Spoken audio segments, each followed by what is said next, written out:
Derivatives trading involves substantial risk of loss and is not suitable for all investors. Past performance is not necessarily indicative of future results. So stressful when the world's on fire. Good God. I can't look at this, guys. Like, my strategy is you buy it and you hope that you got a good spot. Yeah, but we all think you're crazy. You don't fight this. No way. The markets are freaking out and you don't think that anything is wrong? Come back tomorrow and I'll lose it all. Should be fun. Good morning, everybody. Well, it is Thursday. Yesterday, good grief. I am so... You know, anytime that it happens, man, it's always so surprising. But yesterday's move, I feel, was particularly jarring. That thing, like, we're sitting there for the first 30 minutes, not sure what's going to happen, you know, and then this just, you know, kind of comes down. I kind of thought it was over, and it basically went almost all day. This move in the treasuries. Let's come and look at it on the chart here, man. Oops, we got some rollovers we got to take care of. Oh yes, because we got the micros are almost done here. Well, we still got 2 days. I don't know why they always like to switch over 2 days before, but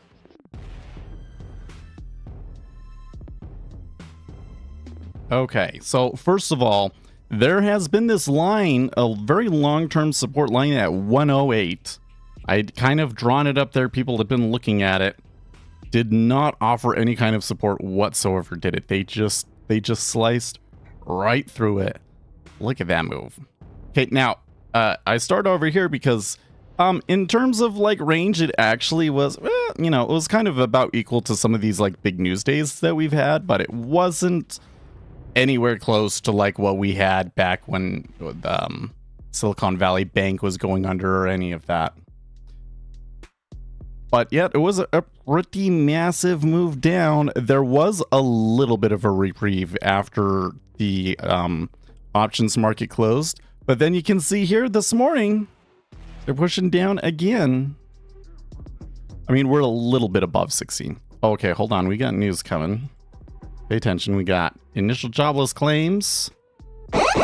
204 versus 214.5K. So that's going to push them down again.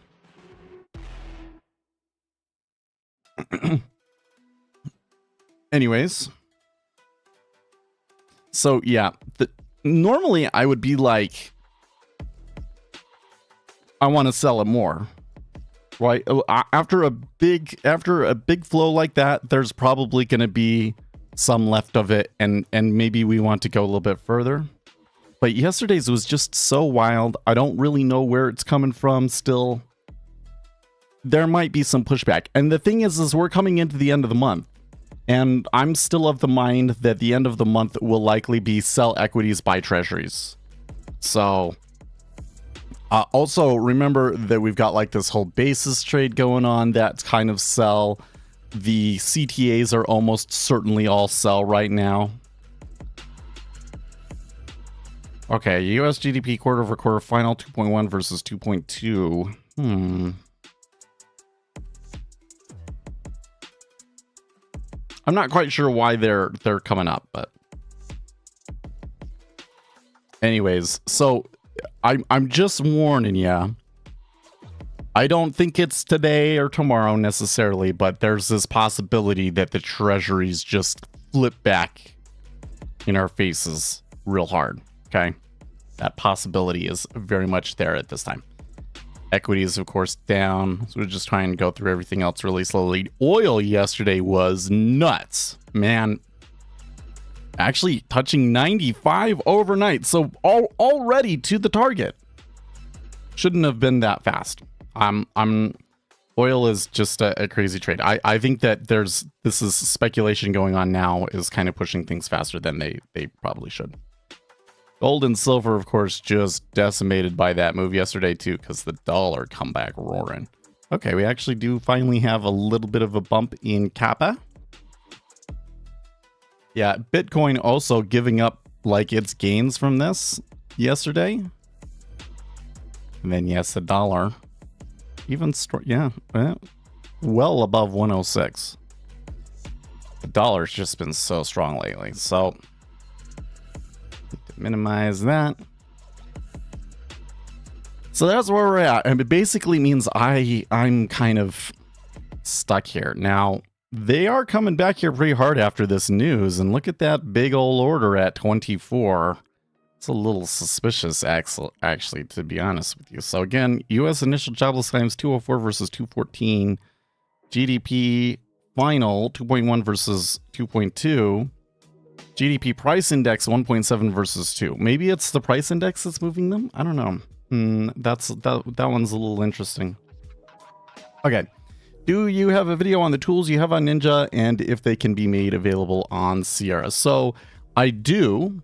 Well, so when I have the video that I made at the beginning of this year that is like Ninja Trader tips and tricks, where I mentioned a couple of the free ones.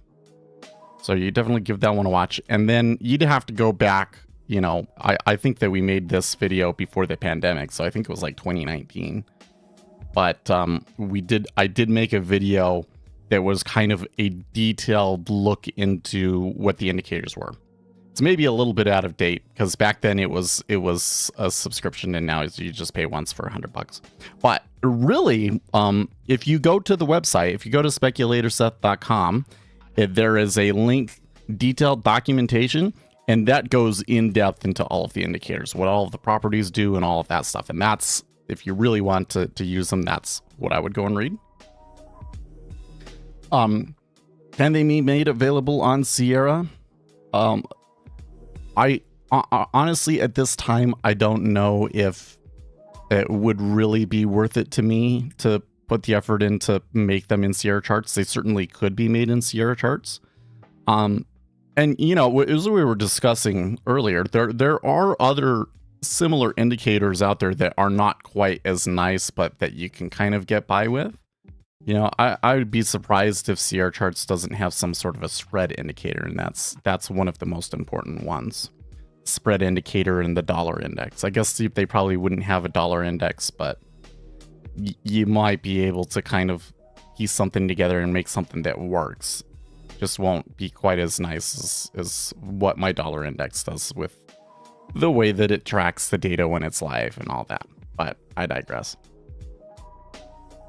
Also, good morning, Alfredo and Jiwi. Yeah, banks don't like it. We're talking about what? The banks don't like the interest rates going so high? Probably not. Oh my gosh. It was like 10 basis points yesterday. Like, it was really quite crazy. So on your package, the pull-in stack is there. Okay, so I have some indicators that will show you kind of what is going on with the level 2. And it will show you, generally speaking, whether the orders are stacking and pulling. I would just note, though, that I created those indicators primarily to create robots with. And like the impetus for making that available originally was I was making these robots and people wanted to be able to play with the indicators too. So that's why I put it out there. So those are really designed for algorithmic stuff. I think the best way to see that sort of a thing is to just watch the DOM, okay? There's things about it that are going on that, you know, when I consolidate all of that information, you're basically consolidating like 30 information series down into 1 or 2 information series. There is going to be some data loss. So I don't think that there is any substitute for just watching the DOM, okay? But the DOM is the most important tool that we have. You have an Excel formula for your... Well, all it is okay, so the formula for the spread is very simple, guys. It's just front month times a ratio minus the back month times a ratio. The thing that the indicator does, or the things that you get with the indicator that are kind of special, is it does things, for instance, so that when your main chart rolls over, the spread rolls over. It does things like it it handles live data and historical data differently, because when all you have is the open, close, high, low, close, you don't necessarily 100% know what the spread was in the middle of all of that. But you can calculate that directly if you're constantly calculating it every price change for any of those sub things. It's just that dealing with multiple data series in NinjaTrader has a lot of quirks and, you know, a couple of places where you can get things wrong. And I've been running this indicator for a really, really long time and have had the time to kind of figure all of those things out. So that's where I think that indicator is kind of like a step above what you might have available elsewhere. But just calculating it on its own is very simple, okay? And that's why there are like spread indicators out there for NinjaTrader, and I'm sure that they exist for Sierra charts, and I'm trying to get them added into Jigsaw.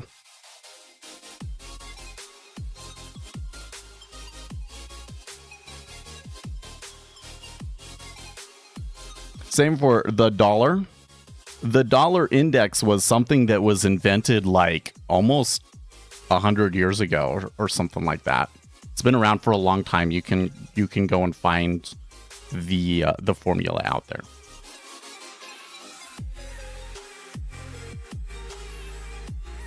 But it's just the same thing with NinjaTrader.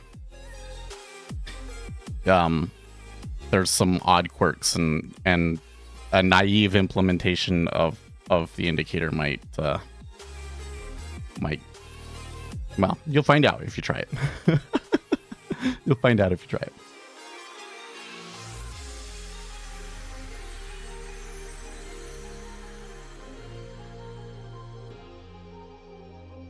Okay, so it looks like they are coming back here basically to where we started. I know that was a decent amount of movement off of the GDP and everything. It looks like it again. I just feel like I'm trading the dollar most of the time these days. You know, yesterday, I think the thing that threw me off and is really curious about yesterday was that when it started, it looked like maybe this is, you know, I'm not sure what's going on. It's just kind of moving and I'm not seeing flow or anything else related to it. Then there was a point where it seemed like maybe it was currency driven, but then it just went on its own. Then the flows took over and you started to see an insane change in cumulative delta. It was like 60K by the end of the day or something like that. It was kind of sneaky. But while we were trading here, kind of looked like it was maybe a currency move. And here this morning, again, like, you know, we had a big decline, push to the highs, and come back here, and hardly any change in cumulative delta. The amount of actual volume that traded on it was, I mean, there was definitely a lot of trade, but it's kind of just looks like random flow to me. And I think that they're just following the dollar. First range, then trend. Yeah, well, you know, if you look back on it, the trend didn't start until like 30 minutes after the open yesterday. So the timing of it was a little curious. I guess the timing of it would kind of suggest that it was put in more by like somebody that normally trades equities, you know? Like those guys, they come in at the top of the hour and then maybe they're trading the pre-market. This first 30 minutes, those guys usually aren't there. Well, and I don't know. The thing is will we come back over here to our charts? And I tell you, just as an example, here, this spread chart, you know, a naive implementation of the spread chart won't work for you trying to do like a 30-minute intraday chart. But anyways, through this, most of this move that we've had, especially starting, you know, like last week, right? We've seen a considerable amount of steepening in the yield curve. Probably is going to look even more extreme. You can see here in ZB, right? But I think that through most of yesterday, Oh, and actually the 10 and the 30, it flattened a little bit. But here it's steepened. I would say, though, through most of the day, the spread didn't really shift. So I wanted to blame it all on the spreads. So I've kind of learned two things I share with you here. These are important things for us to note or know about, okay? The first one is that there is a lot of issuance coming out. And this issuance, that is government issuing new debt, this issuance is being put on the front end. So it's being put in bills and twos, that sort of an area. That's where you're seeing the largest increase in the amount of issuance, right? And apparently you would think that would like push the short end down. So if I'm looking at the DOM here, remember, usually when you look at the yield curve, you see something like this, right? They say this is the 2 and this is the 30. Okay, so always think of it as rising, steep, declining, flat, right? Well, but what do we do when we're talking about prices? You have to flip everything around, and so then it's actually the opposite of this one. It's like this. So then down is flat, and now you have to rotate things in your mind, all of that sort of a thing. Easy fix. You just flip it this way. Easy fix. You just flip it horizontally. And so over here you notice that I have the short end over here, the 5-year on the right, and the long end on the left, the 30-year. Okay. But it's the same thing. Up, steeper, down, flat. Okay. So, if you're getting more issuance in the 5-year, you would think sell, right? Sell 5 by 30 actually flattens the curve. But it turns out, at least according to a story that we read on that Zero Hedge linked and had some good historical evidence to support, it actually does not do that. And so their argument was this as to why that happened. When you have so much issuance coming in, my gosh, this is like turning back down like really crazy hard. Like we came back 5 basis points and now we're going back up 5 basis points. And this is all just on the dollar. This is nuts. Anyways, focus, Seth, focus. Okay. When you have all of this issuance in the short-term bills, what actually ends up happening is all of these banks and everything have to come and meet that. The demand comes in and tries to meet the supply, essentially, because that's kind of like their job.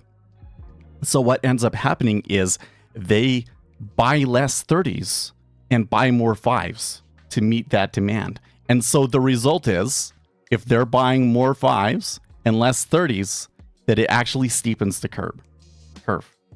And so because of this dynamic, their prediction is that because of the excessive issuance on the front end of the curve, you are going to get a steeper yield curve. My goodness.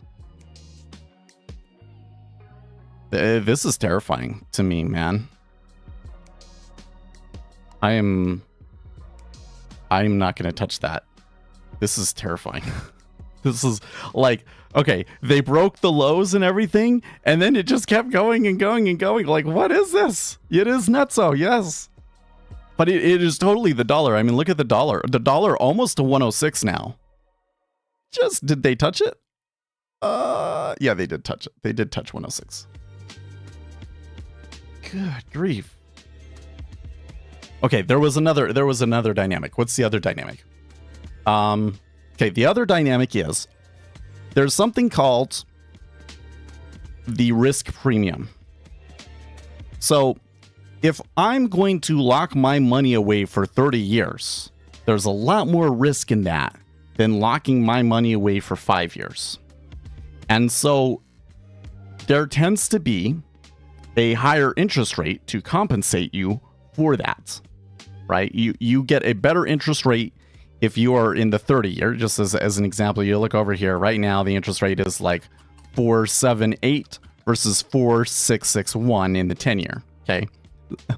But that's the whole thing is like, okay, so you make a whole 10 basis points more by locking your money away for 30 years. That's a little silly. That's a little silly. Why is it like that right now? Well, because we had interest rates have been low for so long. So the interest rates being low overall kind of reduces the risk premium. And then there's all of the effects of quantitative easing and all of those sorts of things, right? Led to a very low risk premium and a curve that is more flat, right? Well, if interest rates are going to be higher for longer, then that means that, you know, you're going to get a more of an interest rate over here in the 10-year, and that dynamic kind of reverses. Now there does need to be, like, you need to get paid for buying a 10-year as opposed to a 5-year and whatnot. And so people are arguing, or at least some people in the bond world are arguing, that just based off of that, as the risk premium comes back, that could likely take the 10-year to 5% and above. So there are two dynamics going on that kind of suggest steepening. So probably the trade is just take the steepener, although it's probably too late, right? But the trade was the steepener. I am very curious, though. You know, okay, interest rates are going higher. Does it make sense within the context of the economy and everything? Well, if everything is hunky dory, then I guess so. I don't think that things are hunky dory. I'm kind of concerned that this little route in the ES that we've had over the past week turns into something much deeper. But, you know, 4.6 is just kind of, I guess it kind of makes sense. It's just like, why now? Why is it happening right now?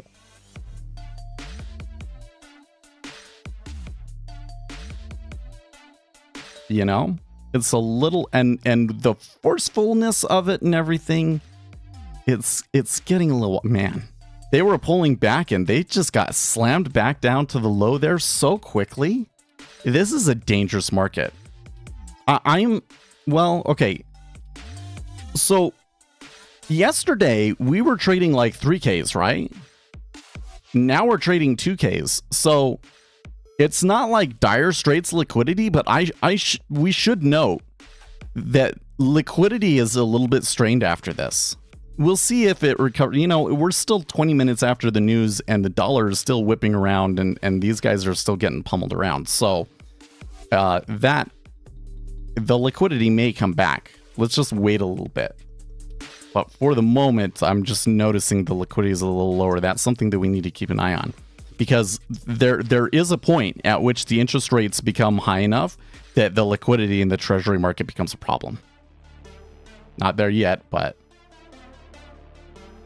that's one of the in this situation. That's one of those things that we got to keep an eye on. Another thing we got to keep an eye on is the Japanese yen. So they're at 147.62. 150 has been where they've defended the yen before.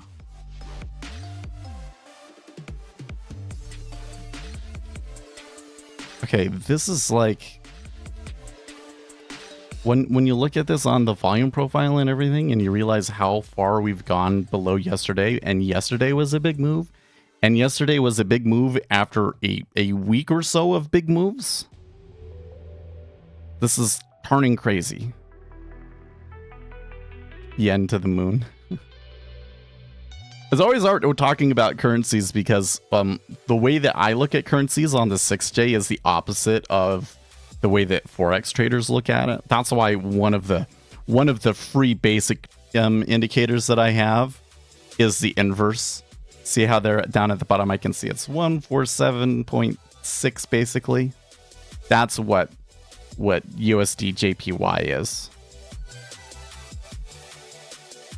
That one is just such a simple indicator. I wasn't going to put that one in the beat suite, but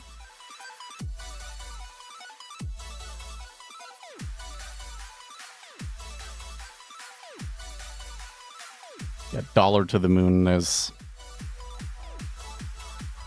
You know, it was something I thought was kind of funny. I kind of felt like it was like an autistic moment. So like, to me, an autistic moment is a line of thinking that is completely devoid of any kind of social context. And sometimes the social context of something ends up completely changing the meaning of something and completely changing the situation and how you might want to react. And this is the thing that autistic people struggle with, right? So I think it was an autistic moment because there was this video going around from Matt Gaetz, I think it was, talking about how they have hurt the dollar so much that like you can't even bribe senators with dollars anymore. You have to give them some gold too, because there's this congressman that was basically being bribed, and they were offering him gold bars, and he was like looking up how much is a gold bar worth and all of this sort of a thing, right? Okay. So Matt Gaetz made this video. It's a good video. It's going. Yeah, it was Bob Mendez was the guy that was corrupt, but it was Gaetz was talking about it on the Senate floor, and he has a viral clip going on around this, you know, joking about how much they've weakened the dollar and everything. Yeah, except for that, like the dollar is like the strongest I've ever seen it. Like the dollar index at 106 is like insanely strong to me. Okay, well, like when you put all of the social context involved in everything, it is kind of like, well, yeah, I mean, they have been doing things that I think would weaken the dollar. It's just that it's not. Probably the reason that they have to pay in gold is because their own currency is so weak that by the time they would, you know, they wouldn't be able to transfer it. It's probably for the person that's doing the bribery's sake, not the person that's retrieving the bribe. Right?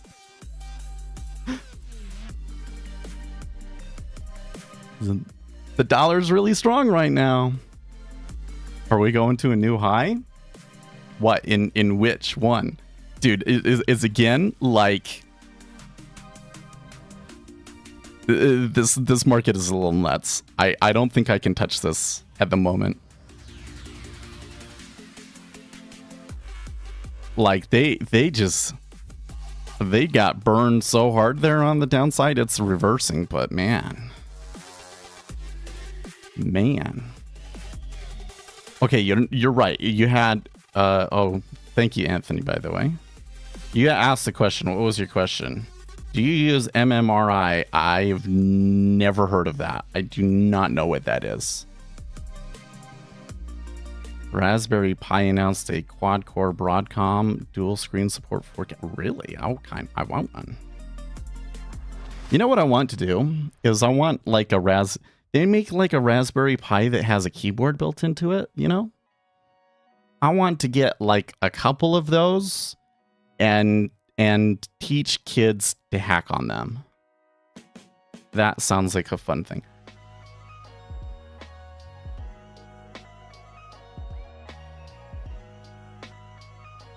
First Europe. I had somebody yesterday message me. They're like, "Are you ready for the impending currency collapse? Yada yada yada yada." I'm like,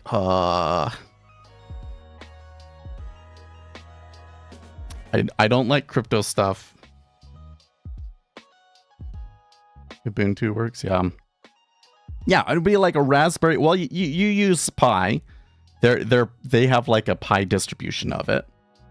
I guess the question is, what would I have them make? I think the first thing would be teach them to use Vim. I think that learning how to use a modal editor would be a great series of exercises. I love Vim. I think Vim is so cool. I think it could be better, but I think Vim is so cool.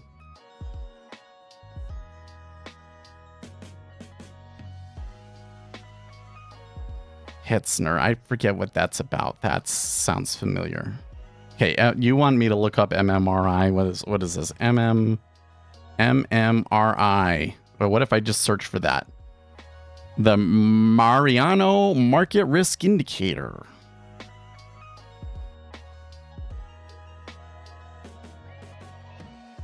Oh. I am familiar with what this is. So the formula for MMRY is the dollar index times the yield on the 10-year divided by 1.61. And they consider it a measure of risk and are essentially saying things are really risky right now. Yeah, although, so there's been this whole thing in the 80s when we were last in a kind of a situation like this. George Soros made a big bet on this sort of a thing because he was saying that, you know, if you are at the same time as you are doing a lot of fiscal stimulus, you're tightening the money supply, it actually makes the value of your currency increase and that sort of a thing. There are kind of some of these dynamics that kind of flip on their heads in certain situations that would screw an indicator like that up. Go ahead and have them run these DOMs on Raspberry Pi. Well, the reason the reason it was something that's I think about occasionally, some of the TikToks that I've had that did the best, I find this frustrating that I feel like that whether you go viral on TikTok or not is a lot of randomness.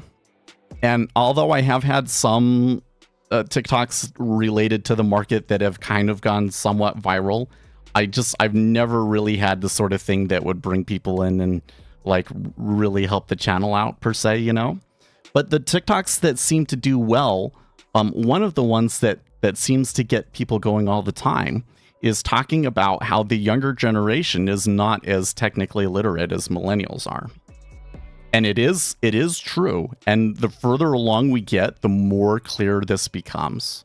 So a lot of companies are complaining that when they get kids just out of school, these kids aren't able to do anything on the workstations that they give them, because these kids are basically all doing everything on the phone in these apps that are built for anybody to understand. And so they don't develop that technical literacy at all. So, for instance, they don't know how to use Microsoft Word. It's like crazy stuff like that, right? And then you're getting into like more technical stuff, like forget about it, right? And that's just like the younger generation overall is less adept at those sorts of things. I think that another factor that's going on here is that the younger generation is so used to having the answer to everything at their fingertips that they aren't really learning problem solving and how to figure stuff out on their own. It's like, well, the Google search didn't answer it for me, so I guess I can't do it. Is the way that a lot of the younger generation approaches it. That's why I think that we've had a hard time teaching a lot of these kids, because they just want the straight answer from Google. And, you know, I'm saying like you have to research and discover stuff on your own. They don't know how to do that.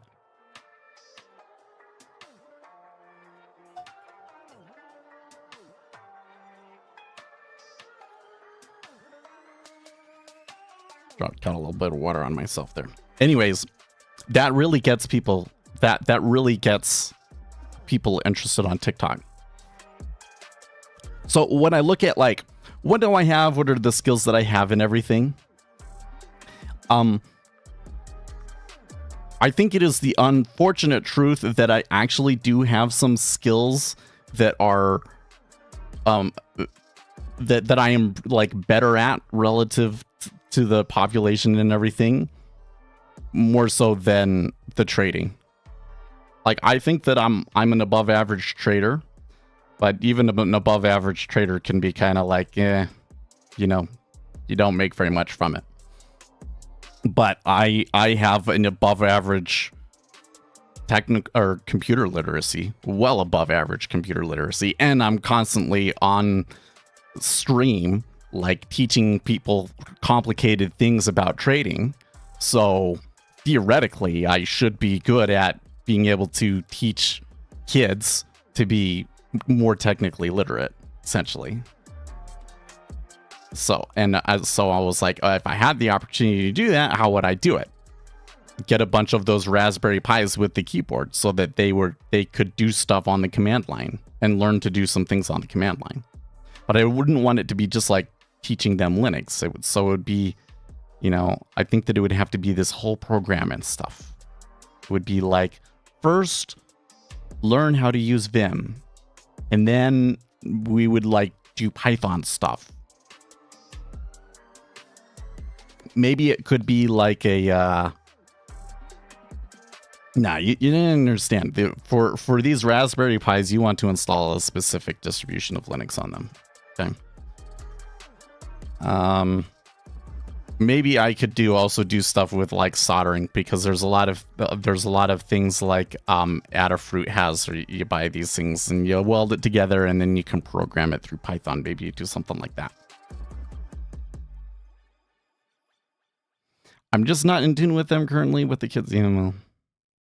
I'm telling you, if you want to understand, like the thing that I think is the most unique and kind of results in a lot of the disconnects with the younger kids, it's that they try and treat everything like it's Google. Like if a kid comes home, okay, I'm home, my wife's upstairs, okay, kid comes home from school through the garage. First question, where's mom? Well, you know that her car is in the garage because you just came through the garage. You know that she isn't in this room. There's pretty much only one other place that she could be because she never goes downstairs. That's where the kids' computers are. She never goes downstairs, so she must be upstairs in her room. Like, it's very simple. You don't need to ask me that question. But they will ask it to me every time. They can't help it, right? The younger generations have grown up in a world where anytime that you have any kind of question, you just ask Google. And so they try and treat everybody like a Google. Like, they will try and treat you like a Google and they'll be disrespectful. You're just, where's mom? Like, okay, I'm not a computer program. Don't treat me like a computer program. See, a computer program, you can be disrespectful of their time, right? Google doesn't care. Google wants you to ask as many questions as possible, and you can just go down any kind of rabbit hole that you want. When you're asking a person, even if it's a simple question, I still have to think about it and, do the processing. Don't ask me questions about things that you can figure out on your own. Are you still bearish on crypto? You really want to get into this, J-Cons? I haven't seen you in a while, by the way. How are you doing? Well, here's the thing with the cryptocurrency market, okay? Two things. Number one, there appears to still be a significant amount of fraud in the market. The Binance exchange, I don't trust them in the least bit. I don't trust Tether at all. I think that I continue to see a lot of information come out that really suggests that there's a lot of crazy stuff going on under the surface there. And so I am very weary about putting my money in the cryptocurrency market. It's like a high risk thing. It's like, well, if it works out, you probably will double your money, but like it could also just completely collapse. So it's double or nothing over there in the cryptocurrency market, right? And then the other thing about it, though, is that the public got burned so hard from the FTX thing. The public has just completely lost interest in it, guys. Like even during that last cryptocurrency market run, the Google search traffic and stuff like that didn't really eclipse what it was in 2017. So I think it may actually be the case that that Bitcoin has already kind of reached saturation among the public. And since the only demand for it is like really speculation, You can understand a lot of the kind of like the attitude and approach to cryptocurrency that people take in the cryptocurrency market was all based on that people would use it as a currency for actual transactions. And then they changed some things about it and it didn't allow the block size to get larger and made Bitcoin unsuitable as a method of transactions. And so all of these things like we're still early, like, you know, this, you look at this asset and how much it grew when everybody was using it. What would be the same for Bitcoin? Well, but the problem is you can't use Bitcoin for its intended purpose. You can only speculate with it. So that limits your audience considerably. And I really think that the people that are willing to speculate on it, that they have maybe already kind of reached that saturation. So, you know, when the supply is after the halvening, just remember that supply is always increasing, just not as much after a halvening. So it does make cryptocurrencies more sensitive to increases in demand. But where is that increase in demand going to come from? And so I'm not sure that the cryptocurrency market is going to behave the same way from going forward. I think that there will probably still be bull runs and stuff, but I don't think it's going to be the same kind of pattern that we've had. You know? Especially not if Binance or Tether actually is brought to justice. Like, if one of those things happened, the cryptocurrency market could just completely and utterly collapse, and may never come back after that. You might never come back from that. Okay, younger generation doesn't seem too concerned with privacy guarding personal data. I think they grew up immersed with social media and just don't value privacy. I'm not sure if that's true or not, Indie Scalper. I've seen people say both. So there's this one person on TikTok that I saw the other day, and they claim that they're like a social media person, like they've made six figures being able to predict, you know, the way that these social media trends are going to go and everything. And their take was that the younger generation actually very much resents being forced to be online. They hate the parents wanting to take videos of them and post them on Facebook and all of these things. And so these kids are like less interested in having a public profile of sorts. If they interact on the internet, they want to be anonymous, and they don't want, you know, a digital footprint from like Instagram and stuff like that. So there are some people predicting that the younger generation will value privacy more. We'll see.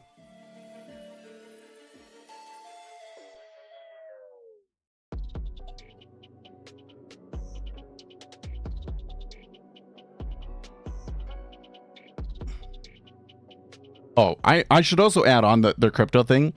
I'm not going to say that I was bearish on crypto during the last bull run. It was kind of like I could see some bad things happening, and it kind of did happen. And then the whole cryptocurrency and then the whole post-COVID insanity happened.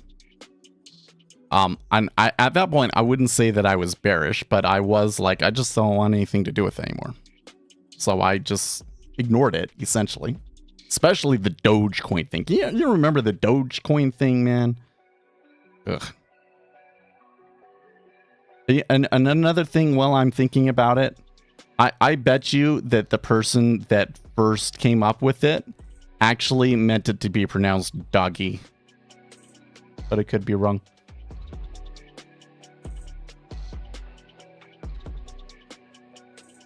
Well, the dollar's still whipping around here. Treasuries are kind of consolidating a bit, though. There was quite a bit of...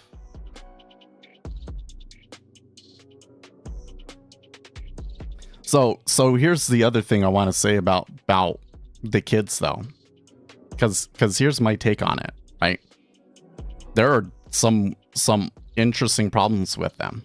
The attention problems are definitely there, and their lack of a desire to like do problem solving, I think, is definitely there as well.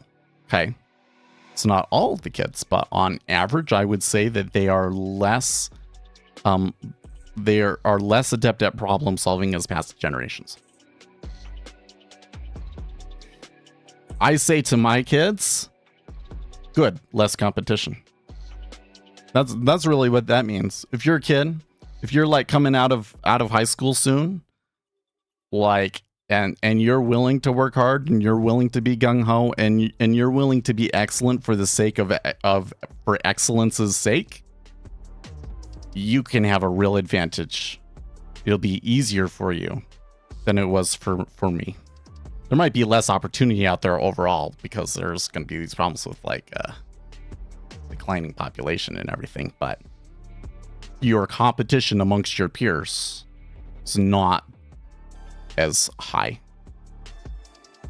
Because I think that there's a lot of people that they didn't want to like compete to go into the Ivy Leagues and everything like that. They just wanted to be a regular person.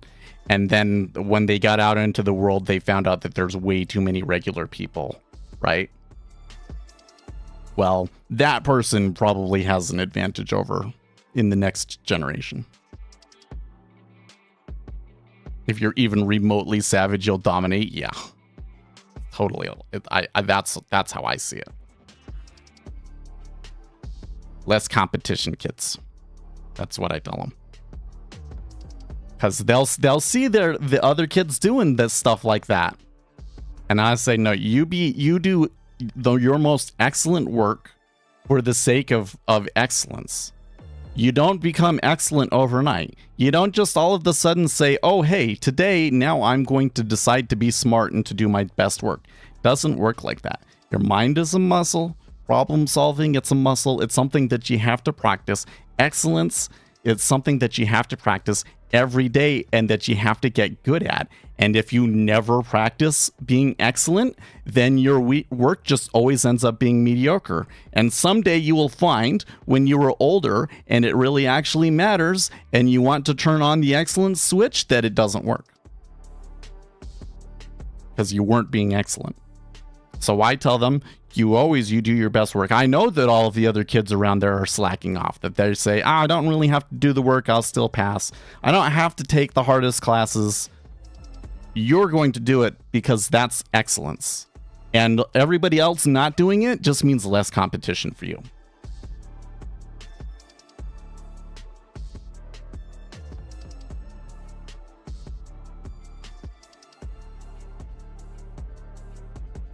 Yeah, and I'm not even talking necessarily saying that you have to be savage in the way that this is in Demolition Man. Just to be excellent, because that's the thing that bothers me about them. That's the thing that bothers me about the kids. I think that I'm starting to feel like I've had an impact on my kids, and this year I'm starting to see a little bit more of it. But that's the value that I think that the new generation lacks. They do not believe in excellence. They're like, it doesn't matter trying to be your best because this is all just a treadmill and you never get anywhere anyways. You know?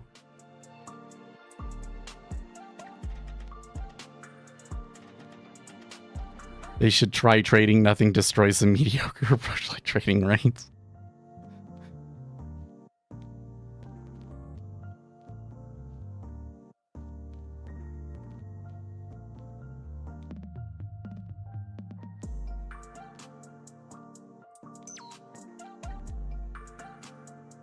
I really think that there's going to be these kids that when they get into their 30s, they're going to have like a real wake-up call.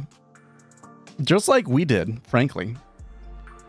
Like, as a millennial, the thing that I think that we screwed up on was that we had this idealized idea of people that was like, if we give everybody good education and we get everybody involved, that the result will just be this wonderful society and we'll progress forward and it'll be great.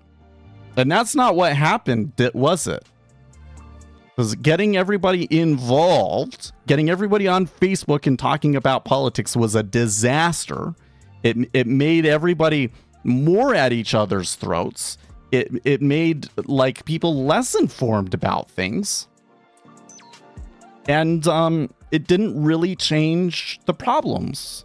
It turns out that solving large societal problems requires a very deep understanding of those problems and the systems involved, and that you don't just come in with, oh, let's just try this new thing and then it works.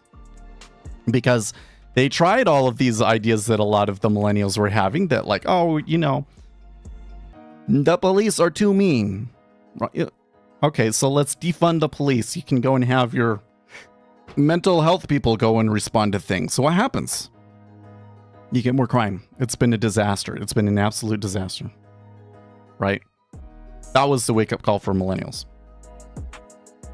I think that this is going to be the wake-up call for Gen Z. Because here's what's going to happen. This is going to be weird. Right now, boomers are kind of still in the workforce and coming out and or passing it on to Gen X. So like right now, if you're in tech, probably a lot of like your managers and bosses and stuff are Gen X, right? Okay. What happens in 5 to 10 years when they're all gone? Millennials lived their whole life kind of feeling like, oh, I should be in charge now. When is it going to happen? Those millennials, those boomers, they need to retire already. They need to die already and give me the money and give me the power and all these things. What's going to happen is it's finally going to happen. And we're going to be like, oh my gosh, we were else like not ready for it. It'll happen. And all of the sudden millennials will be seeing their income rise and their responsibilities rise, and will feel very inadequate in many instances. Like, I was not ready to take on this kind of was not prepared. So we don't prepare people for leadership very well. We really don't. It's a hard skill, and we just kind of assume that like somebody that's a good leader will just kind of come out of the woodwork instead of like trying to teach everybody how to do that, right? Okay. So that's what's going to happen to millennials. Then eventually you will get the same thing. Millennials will age out and will become the boomers.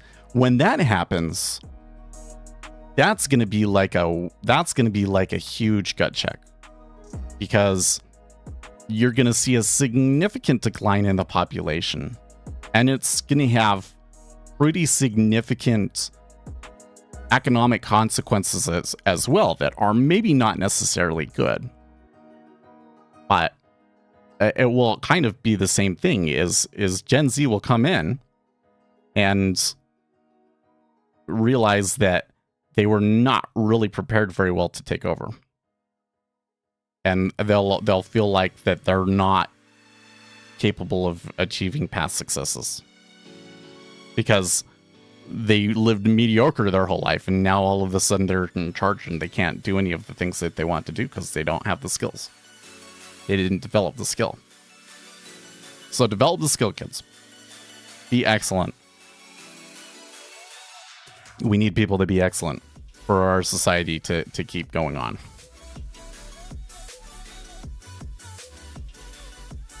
A grocery stop at the store that I worked before I left to trade and run our own business, and I see what's there and does the work I was doing. It's actually pathetic. I could go back to that stuff 12 years older and outshine everyone. The standards are too high.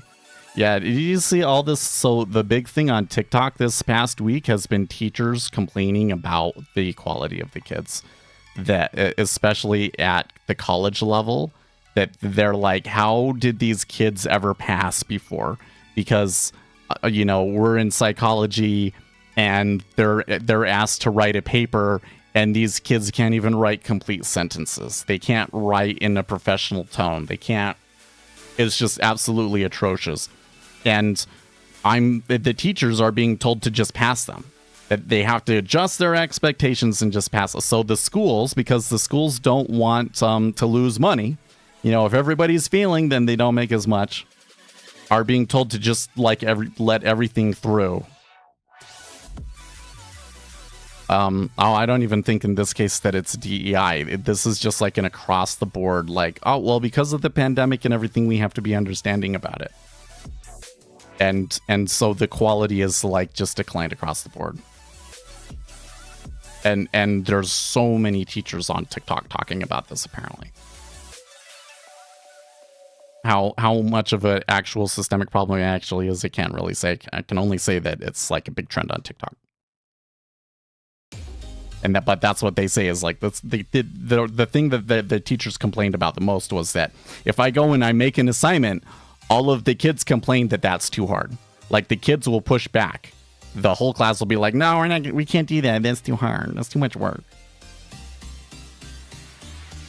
Okay.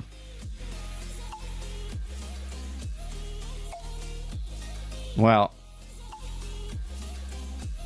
so I think we got a couple of, now that it's like what, just a few minutes before the S&P.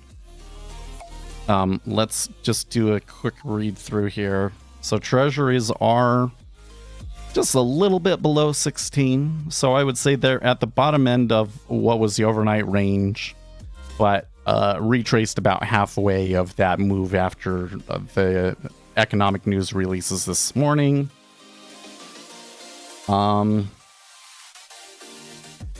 Okay, maybe this is what the deal is with why we had such volatility. Traditionally, the second revision to GDP data, which comes 3 months after the end of a given quarter, is a boring, subdued affair, except for once every 5 years when alongside the latest data revisions, the BEA also publishes a wholesale revision of all GDP going back some 2 decades. Today was one of those times, and boy was it a doozy. As we warned 1 week ago, and ignore the hawkish head, not only is GDP about to tumble, next week it will be revised sharply lower. Moments ago, the Bureau of Economic Analysis published the quarter 2 GDP data, which, at least at the headline level, was largely in line with previous numbers and expectations, printing at 2.1. The same as the previous revised estimate published in August and below the consensus estimate of 2.2. So were we wrong?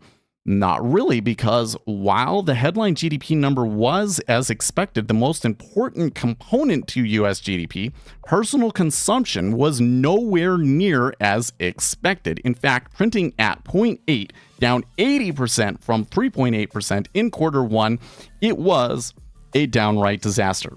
Aha, so we finally get the evidence, the final say on that, yes, the consumer has in the last quarter or so just completely collapsed and disappeared as people run out of people debt back up. Okay, as shown in the chart below, personal consumption was expected to print unchanged from the first revision at 1.7, and instead it came in at half of that, 8.8%. A 9 sigma miss to expectations. Ooh, yeah, that is a big miss. That is a fat tail event.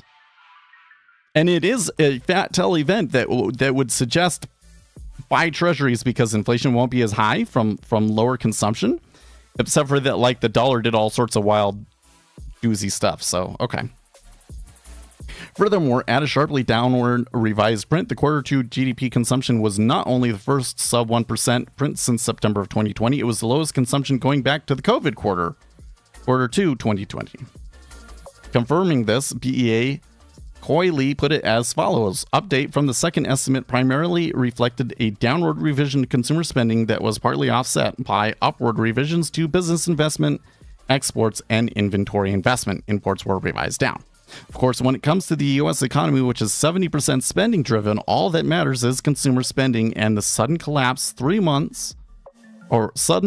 there confirms what we've been saying. The U.S. is about to careen into an economic contraction once the various factors that will slam quarter 4 GDP come into play, including the resumption of student loan payments, which will subtract at least 0.5% from quarterly annualized GDP growth, the federal government shutdown, which will reduce quarterly annualized growth by around 0.2% for each week it lasts, and the reduced auto production from ongoing UAW strikes, which will reduce annualized growth by about 0.05 to 0.1 for each week it lasts.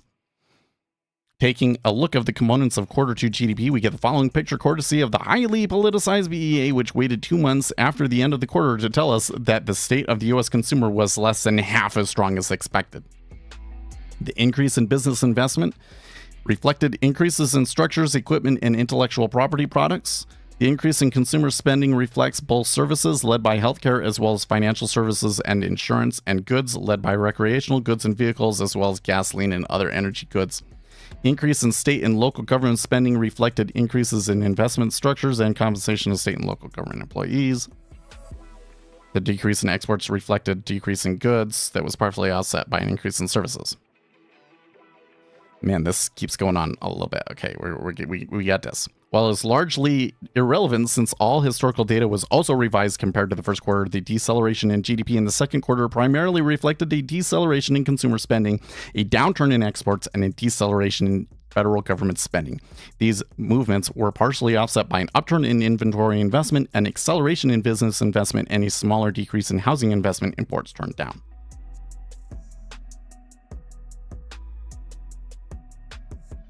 Of far lower importance was the latest price data, which showed a headline GDP price index of 1.7, down 2%, down from 2% to the previous revision, excluding food and energy. The PCE core price index increased 3.7, unchanged from the last revision and in line with expectations after increasing 5%. Finally, a look at corporate profits. The profits increased 0.2% at a quarterly rate in the second quarter after decreasing 2.6 in the first quarter. This is the first positive quarter since quarter 3. Today's release results from the comprehensive update of the national economic accounts, which include the national income and product accounts, the industry economic accounts. The update includes revised statistics for GDP, GDP by country, and their major components. Current dollar measures of GDP and related components are revised from the first quarter of 2013 through the first quarter of 2023. GDI and selected income components are revised from the first quarter of 1979 through the first quarter of 2023. We'll take a closer look at the various revisions and share the data in a subsequent post. Did you know that soybean oil futures stop trading at 8.49 and starts trading again at 9.24? I did not, and I have no clue why that would be either. That is quite odd, but every instrument has its oddities, and there are often things that are going on with them. Like, for instance, there is a fixing with the micro futures. There's actually a fixing at various times. And here's the S&P going. I'm just going to stare at the DOM the entire day to learn and observe. So if you're starting with the DOM, I highly recommend watch my video series on order flow all the way through, especially because those last videos are the most important ones. Once you kind of have a comprehensive understanding of market microstructure and some of the behaviors that those result in, that will really, really benefit your read of the DOM. Then you'll kind of... because otherwise you might come to incorrect conclusions, right? You have the correct model in your head of what the dynamics are, then your read of the order flow is going to be more accurate. It's a playlist, yes. So if you just go to the channel, there's a playlist for it. It's there. You'll find out, I promise.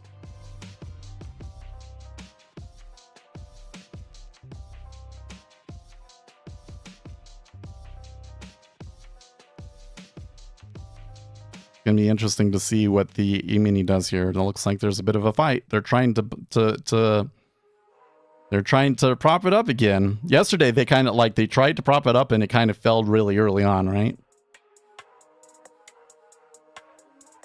Yep, the order flow playlist.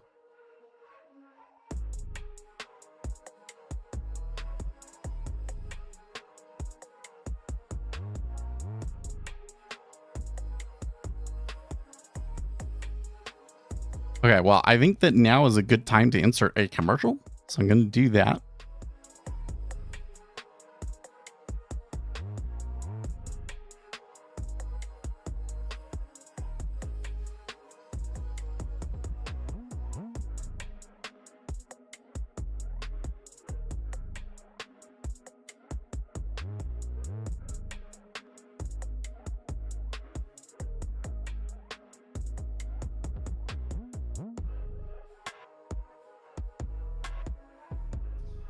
Artificially keeping rates below the market rate gives an unnatural advantage to certain groups. Keeping rates above the market rate gives an unnatural advantage to certain groups. We have grown so complacent regarding the government picking winners and losers, we tend to think nothing of it. That's true. Kind of think that it's almost inevitable that there are situations where the government does have to pick winners and losers. And then because there's kind of like there is this clear situation where they do have to do that, the politicians then fuzz the line, and then all of a sudden they're just helping their buddies, right?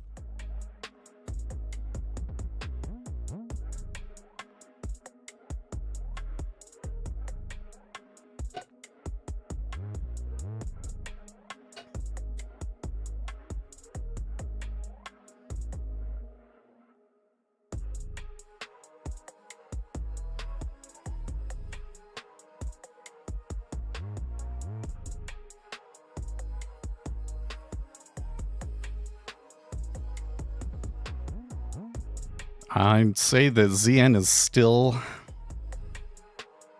too volatile. I don't know if I'm going to touch it today. Just kind of the idea of even trying to touch it kind of scares me a little bit.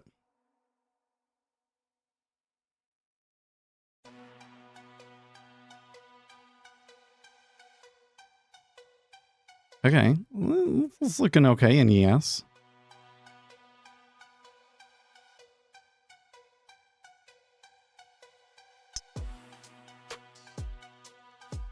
I think my read, by the way, off of everything that we've had here, you guys are probably coming back in. I think that what we just got does kind of suggest a slowdown in the economy and would be a buy treasuries. But it doesn't look like they're actually buying the treasuries. It looks like they are buying the 5-year. So this is in line with what I was thinking though, which is again that like so if I look over here right now,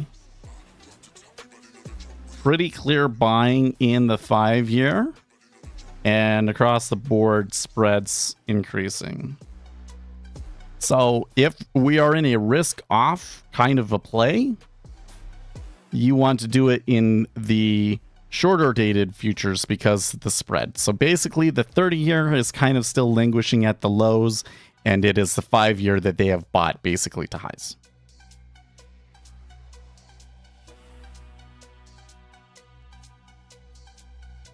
So that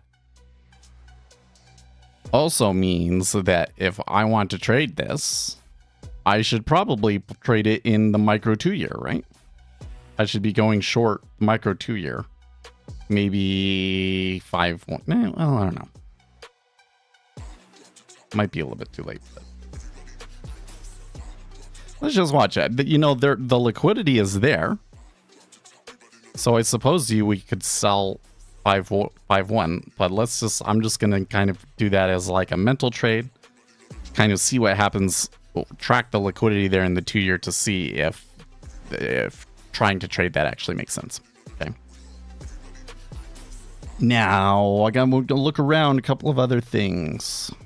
So first of all, I was having this interesting conversation with Jim Iorio yesterday about the Epstein thing. I was saying that, like, you know, it's already been proven. Maxwell was found guilty.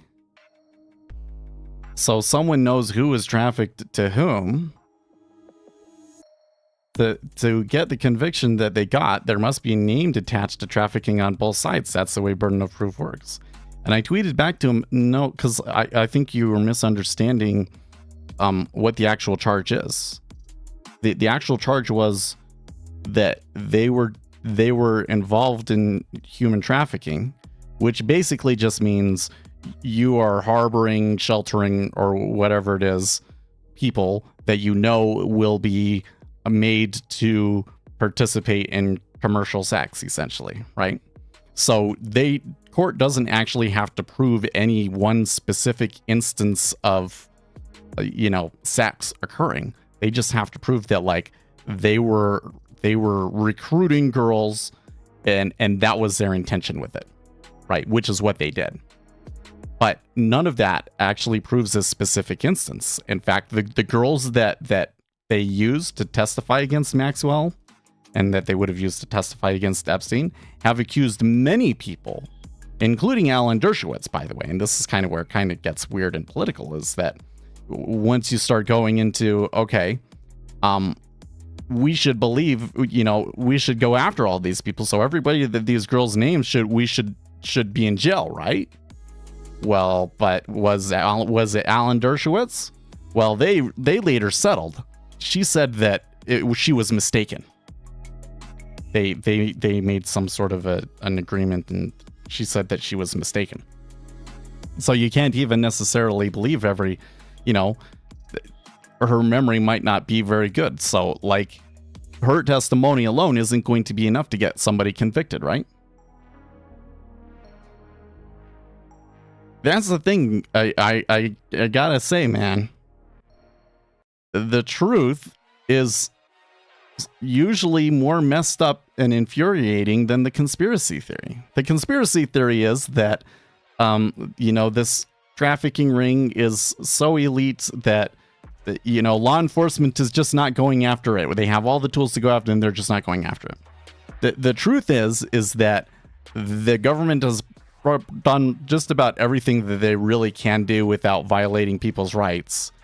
And the reality is that there's just not a whole lot they can do about it. The rich are involved in prostitution and human trafficking.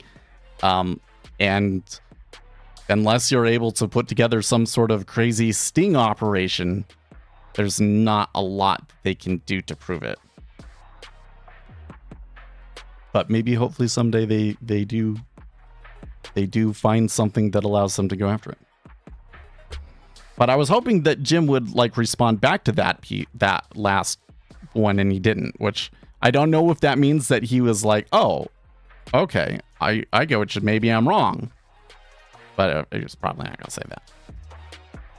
Okay, so that was the first thing I wanted to check. The next thing we have to check is, did you know there was a Republican debate last night? Nobody's asking me about the debate. Yeah, nobody cares really, do they? But I care. Seth cares. Let's see, what do we got? So I really do not trust the Drudge Report poll, but it's like the best we've got today. So what are they saying on Drudge? Oh, you did listen to it? Okay. Well, this is not... Haley is the winner on the Drudge poll? I don't... Okay. So here's the thing. This is... I find this strategy and the way that this is going a little odd. By the way, do you notice that Mr. Scott right down there at the bottom... Man, Pence really didn't do well, huh? So here, what I think the strategy is right now is this. It seems to me that DeSantis is basically actively avoiding entangling in any kind of back and forth hitting each other sort of a thing. You notice he never does or says anything to attack another candidate. He kind of deflects attacks against him, dismisses with them pretty quickly. He tries to very much keep a focus, here's what we did, or here's the problem, here's what we did about it, sort of a thing.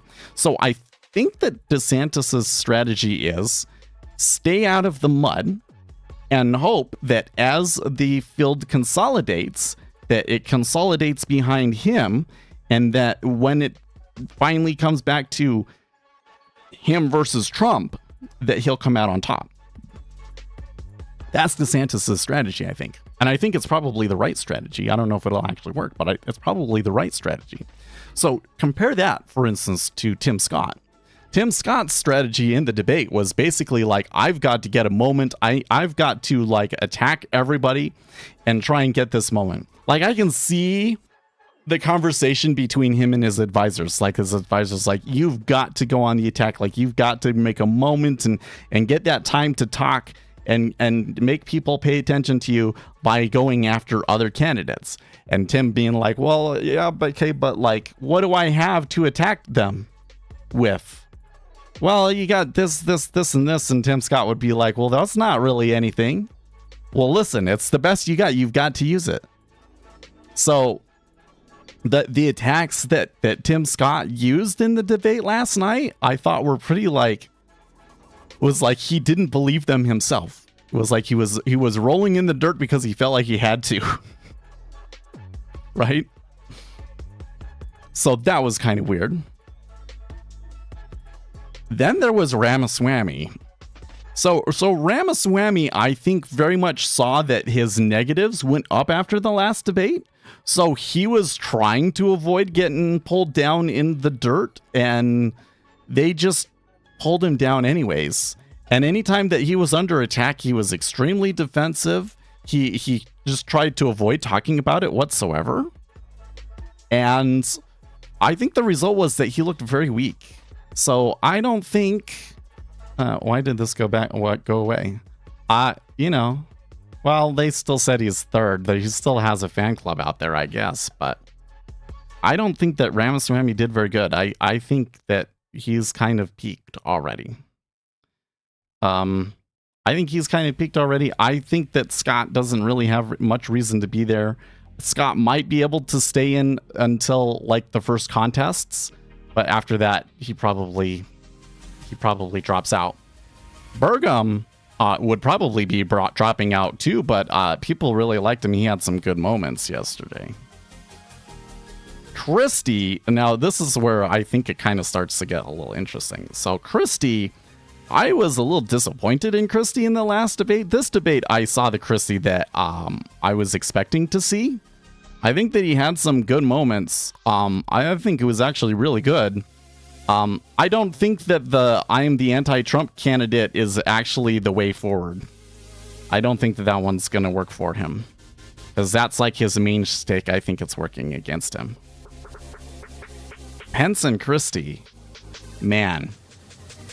Okay, sorry, not Christie. Haley. Dude, it really bothers me that like the only time that Pence and Haley come alive is when they're talking about bombing somebody. You notice that? It's like all of these other things are kind of calm. We're going to talk about policy, but when they get really passionate, it's we should be bombing everything. Right? Or like with Haley, what was Haley's like moment? This is actually probably one of her best moments of the debate was, hey, Ramaswamy, you made a TikTok account. And Ramaswamy was like, well, yeah, I made a TikTok account because it's a good way to promote my campaign. And that's how you reach the kids. And I think that we need to reach kids if we're going to have any success in the Republican Party. And she was so fiery and loud about it. This was like, no, TikTok is this awful thing. It should be banned. China knows exactly what they're doing, everything. Well, it's like, okay, like, she's right. Like, probably TikTok should be banned, or the thing that they were working on where like there would be a thing in the US and they would have access to the data and everything so that we know that our data isn't all being stolen and given to the CCP, right? Sure, probably we should do that. But like is getting up in a debate and getting fire and condemnation about how we need to ban TikTok really like the way to like promote your get ahead in a primary?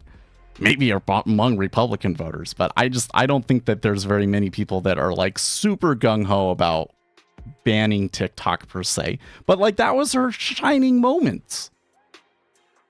Where, and my perspective on it is like, yeah, probably it should be banned, but like it's not banned yet. And so as long as it's there, I'm going to take advantage of it, right? But that was like her best moment. That was like her best moment. And so it really... Haley is starting to bother me on that fact. Like people were saying that Nikki Haley is like George Bush with heels. I think it's absolutely true. I am not confident in the least bit that Nikki Haley would address the larger issues relating to globalism and readjustment that have really kind of spawned the latest string of political developments and propelled Donald Trump to the position that he has today. I don't think that she would do that at all. I think that she would just like focus on bombing in Ukraine and stuff, you know? Like, jeez. So I don't know if that helps Haley or not. That's why I'm surprised to see her at the top of that poll. I'm surprised to see her at the top of that poll. Yeah, Pence, I don't think that Pence was objectively bad, but he did not do as well. So I think advantage DeSantis, but I guess we'll see. Because right now, Donald Trump, I think the thing that you're going to see is that the higher of a lead Donald Trump has over Joe Biden in the polling, the more that people will just want to vote for Donald Trump. The only reason to not vote for Donald Trump is because you don't think that he's going to win. Wish they gave Burgum more time. Yeah. So the format of these past two debates, but especially the last one, has been just absolutely terrible. Right? Because they only give you like a minute to answer the question. They don't let everybody talk on the subject, right? It's actually kind of funny. One of the things that happened many, many times was like one guy would say something and give like a standard Republican answer on a thing. And then everybody would be like, oh, no, I have to talk about this. And so then they interject and start talking and are somehow able to get through and start doing their talking and get a minute or whatever. And then they just say like the exact same thing that the previous guy did. It's like, you're going to fight for time and then you're not actually going to add anything to the conversation. You're just going to reiterate the same standard Republican talking point. What? And it happened many, many times by multiple of them. I'm like, what is going on here?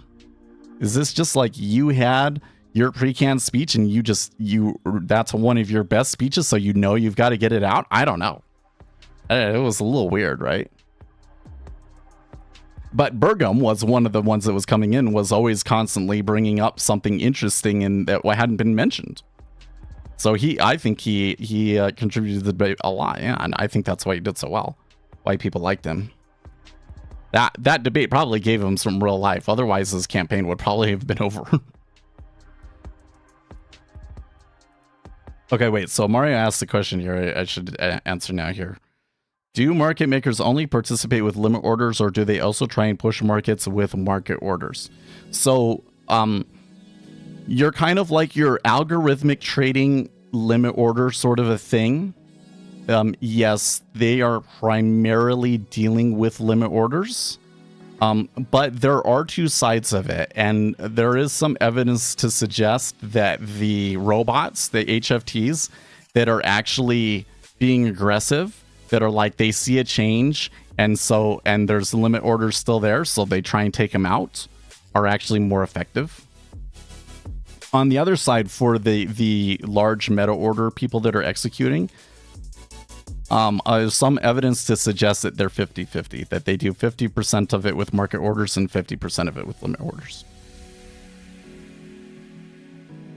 Was looking to buy a new gaming mouse. This is one I have bought for 10 euros in 2014. Do you have any suggestions?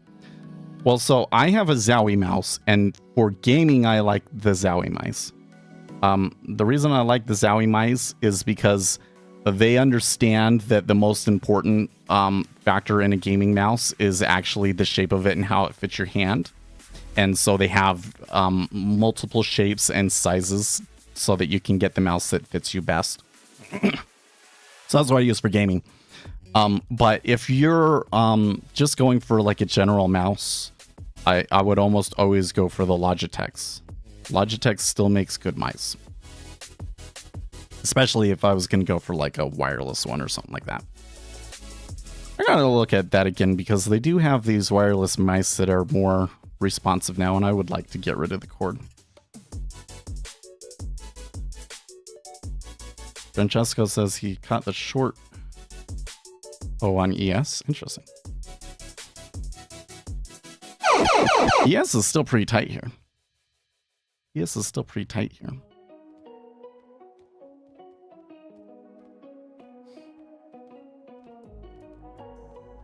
So, with all that analysis of the debate, I want to see if anybody on the internet is even actually talking about it, which I don't think that they will be.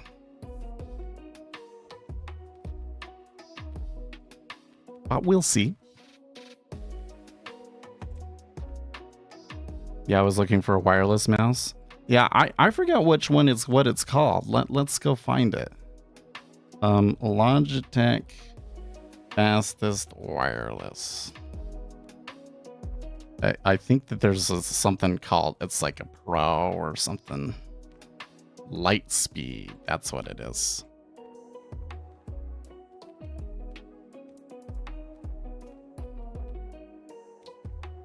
Light speed, low latency.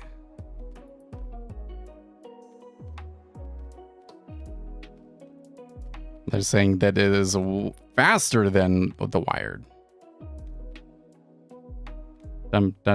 Relative click response time.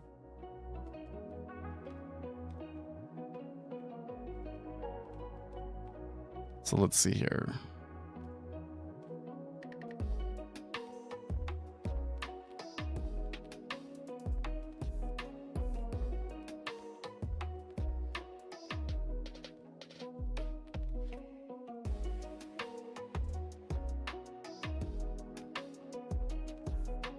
Oh, they have it in headsets and keyboards, huh? I would maybe get it in the TKL.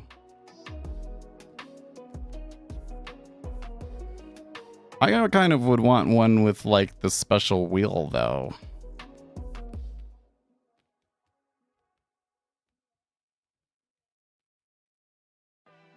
I guess let's look at the 903.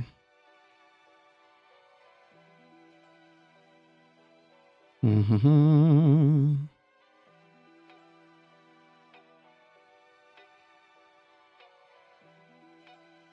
No, it doesn't have it.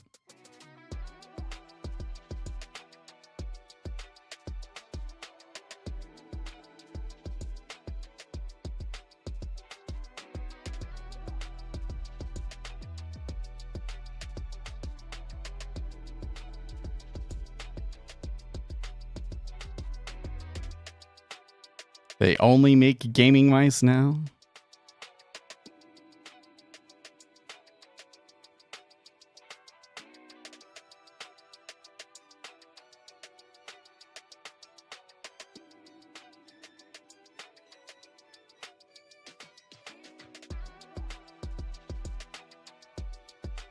Where's their productivity ones?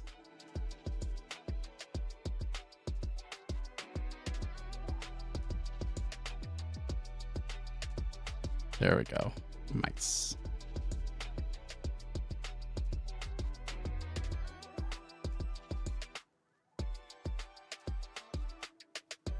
Something like an MX.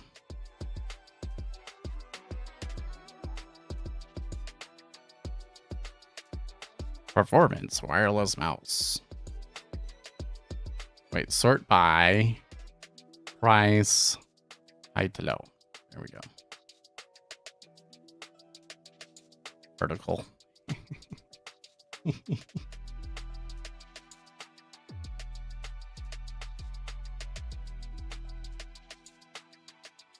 Scroll 1,000 lines per second. This is I need this. I need this to like scroll down things and stuff. I feel like sometimes I'm just scrolling and the finger gets tired, you know?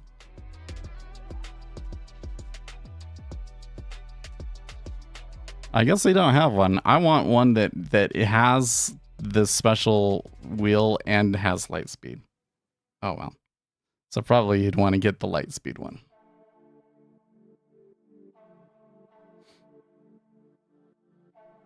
That means you scroll too much, probably. I will get my thumb start to hurt from scrolling too much.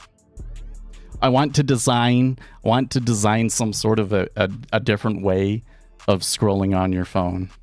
I feel like that there should be a better way to scroll.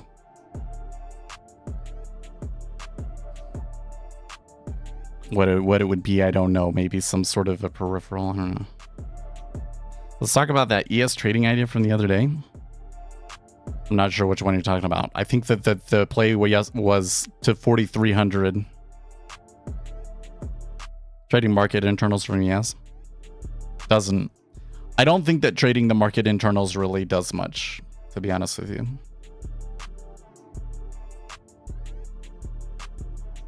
Because internals lag, right? So any kind of signal you would get from internals is just going to be behind any other signal you could get. You want something that's leading, right?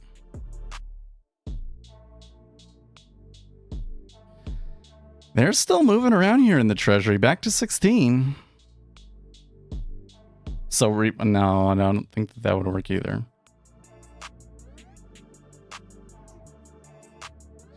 I don't think that there's I don't think that there's enough edge that you could develop in the internals to justify paying for it.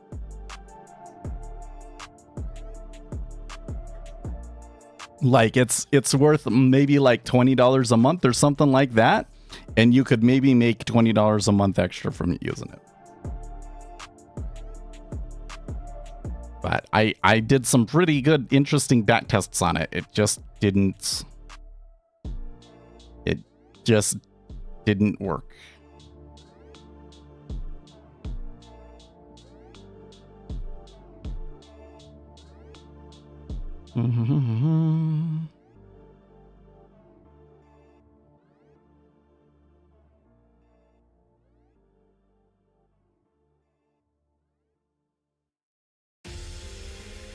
I'm just seeing that I'm still on the debate here.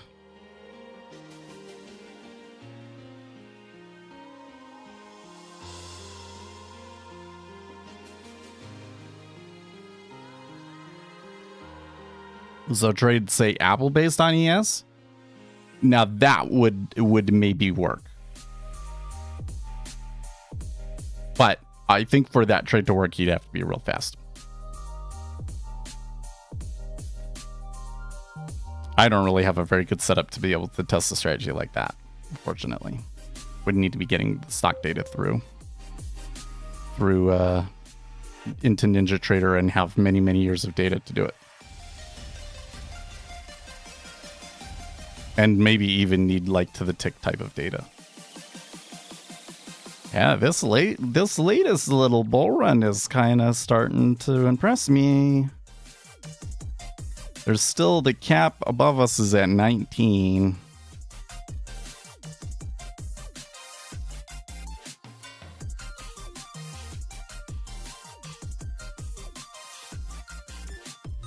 I don't know.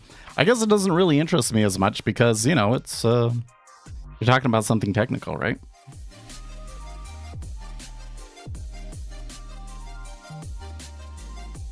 If it's going to be something technical, it's I'm going to want it to be something really deep. Like you don't think that there's not algorithmic trading firms out there trading the individual stocks based on what the index is doing and vice versa, right? Like that's like basic stuff. So I would be very skeptical about our ability to find a strong edge there. They would be already mined out. Okay, so they did touch 19. I'd say decent flow coming through into it as well. They got a good trend. This has been about 15,000 contracts on this buy, and it's the strongest that we've had so far. I don't like taking the trade right at the key spot, though. Think that they'll break out?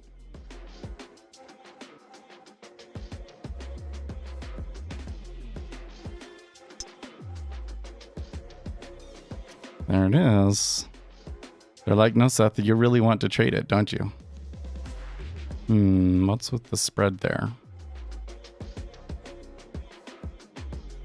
So it gets up there. The big order shows up to try and push it through. stacks at 19 too.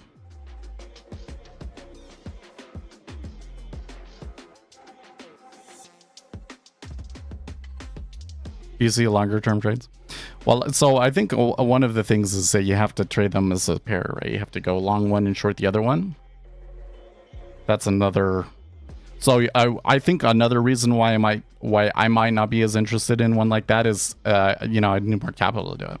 This is kind of an interesting thing. Is like I continually find myself like, oh, I would love to trade this way, or I'd love to trade this way, but I would probably need $100,000 to be able to justify doing it first. And if I had $100,000, would I actually want to use it doing that? I don't know about that one.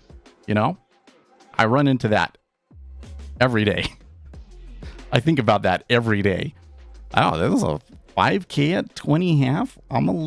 That's making me a little suspicious. So we saw there was a big stack at 19.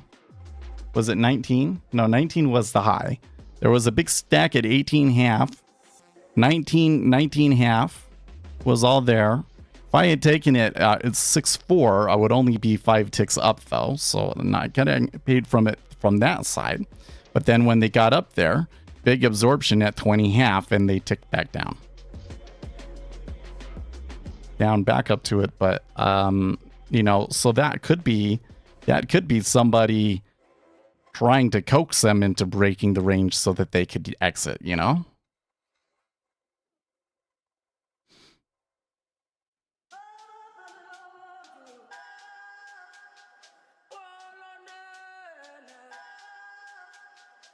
So the one that I did yesterday that seemed to work so well in the recent past was it was kind of a lead lag, but it was more in the correlations. So I was looking at like when they do decouple from a short time frame on the correlations, and then when the correlation is coming back in line, then you take it. And it didn't work over the whole history, but I was able to goal seek something that looked like it performed pretty well in the last year.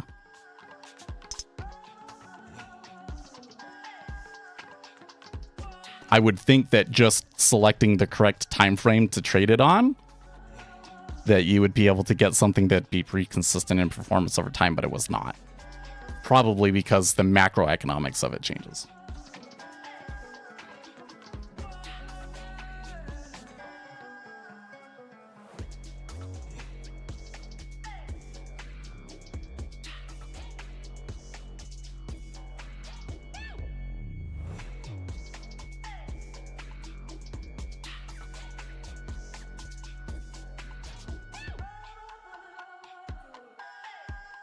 E-mini does appear to be, they got a little bit higher to go before I think they're really in the clear, but it does look like they're buying out right now.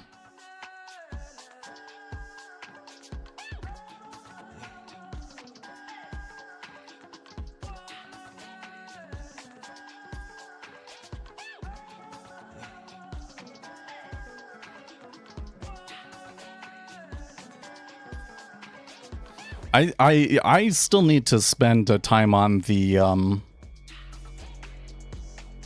co-integration. Is something co-integrated with itself, or can you say that something is that the order flow is co-integrated with itself in the past? Because if I could go through it and I could say, there is this increase in co-integration at this time of day every day. That would be something very valuable to us. And that would be kind of more of this sort of in line with the way that I'm trying to trade. This is some sort of predictive signal based on, this group of people are trading at this time and have to do this thing.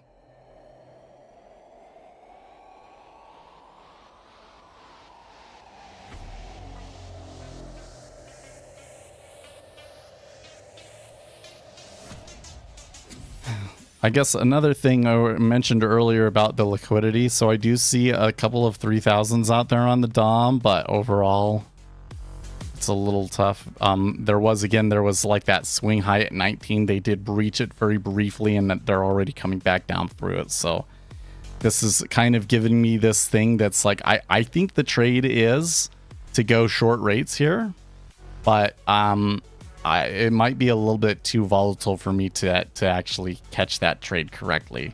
Like if I want to only take 10 ticks of risk, I think I would need to take more than that to have a really good chance of this really going. And being able to pick the very edges of the pivot would be super hard in this kind of an environment, right?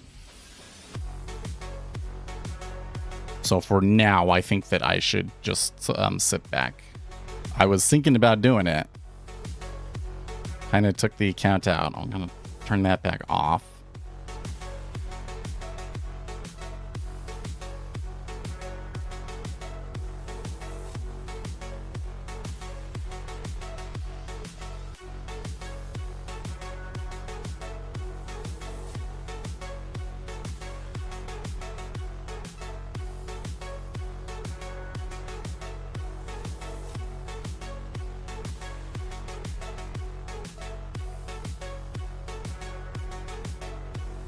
They don't look done. I could take 364 again.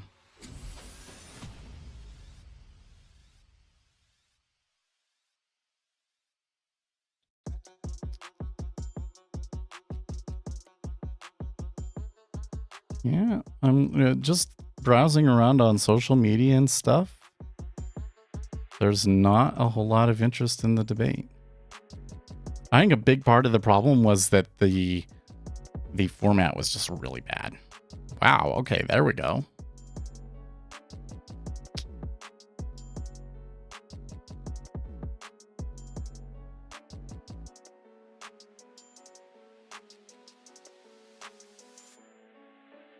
Are seeing the whole complex kind of go with it too. A little concerned about where the dollar is.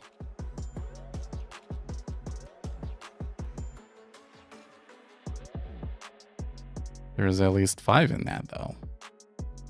There you go.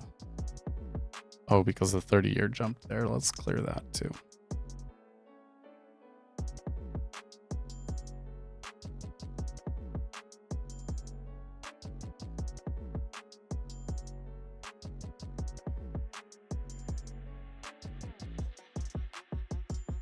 I don't really like the way that it's moving, but it is moving the direction I want to see it go. So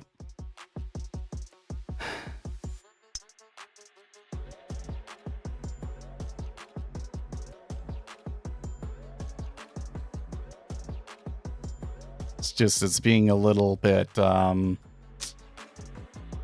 it's a little scary, yeah.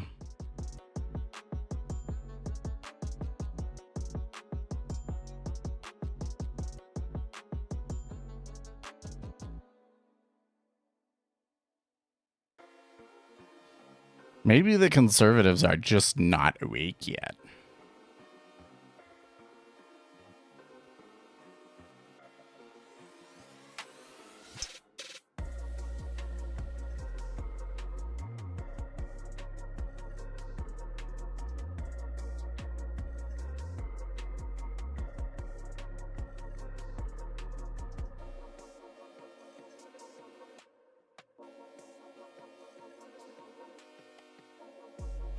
Hey, good morning, Kumquats. Waiting a whole day for a setup and then miss it by 40 contract. Yeah, like watching the way that played out yesterday was very frustrating for me because, you know, I'd kind of been waiting for that kind of a move. And when it happens, I'm just like completely perplexed as to what's going on, you know? It could be the other way. So I got to tell you, I mentioned this earlier, but I want to bring it up again. There's been this basis trade going on where they buy the treasuries and they buy the actual bonds and then they sell in the futures, right? So that's why there's like such a huge short position in the futures. And the way that works is, you know, you make the basis difference and then, you know, the price of the two should be the same when things come to delivery. And so then you just deliver the bonds. Well, that is a problem, though, if there's a big spike in the bonds. So if there's some sort of a risk-off move and there's a huge jump in the bonds, it can make that basis jump, and or they're just losing money on the treasury side of the trade, and that can become larger than their margin, and force them to degross, or basically reduce their positions. And so you saw that during COVID, that there was all of these guys they had this short trade set up in the treasuries, and it blew up in their face and they lost big time. And that's part of why the treasuries like moved so violently there at certain points. We're in that same kind of a situation. And because you've got like everything short, like the CTAs are short and all of that, Goldman's CTA, so their CTA model was like in a down tape. They're saying that if we were like 2 sigma down in treasuries, that they would have 60 million to buy. And if we were 2 sigma up, we would have 650 million to buy. So both ways, that basically are saying that the most likely case is that the CTAs have to turn around and start buying the treasuries. So you get the CTAs flip around, it wouldn't take very much for there to be just a massive short squeeze. So all it would take, I think, is a real risk-off move. Like let's say that there was more bank failures or something like that, You could see some real carnage. And so I'm on the lookout for that. And I'm worried that it'll just be the same thing, that when it happens, I'm like, I don't understand what's going on. Why is it doing it now? I don't think that I can jump on this. I think that it's over and it goes way further, etc., I'm worried that I'll miss that one. Because I feel like yesterday was kind of an opportunity that I'd been looking for, and because it didn't play out the way that I wanted, I didn't take it,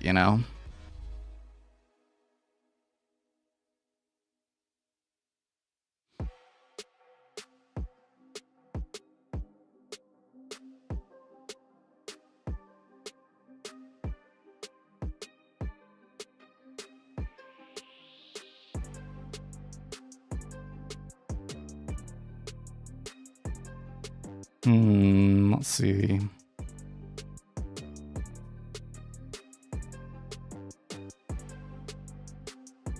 Have you noticed that mortgages are now mostly unaffordable?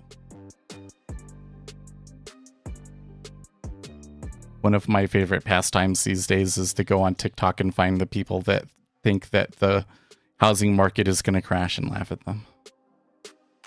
They're so convinced that when interest rates come back down, that housing affordability will come back, and I don't think it's coming back.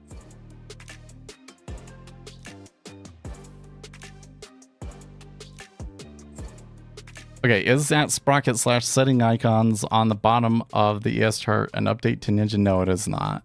So somebody gave me a demo of something called AlgoTick, which is a $300 add-on for NinjaTrader that basically gives you some features that are like in TradingView that people like being able to zoom in with your mouse, right click to measure the distance of something.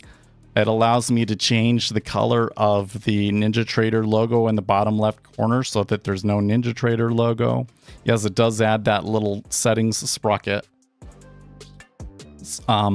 It changes the way the price ticker looks. You can see it has that, like, it's a big orange square, and there's a countdown timer underneath of it. So I don't see it as something that I would buy myself. I don't see it as something that I would want to be like, pushing affiliate links for and everything, just because I don't trade off of the charts. I don't find these features useful. I'm sure that somebody will find them useful though. So it's an interesting thing. I keep it on at least for the 2 weeks. Are they gonna breach the bottom side here or what? Let me clear the bottom.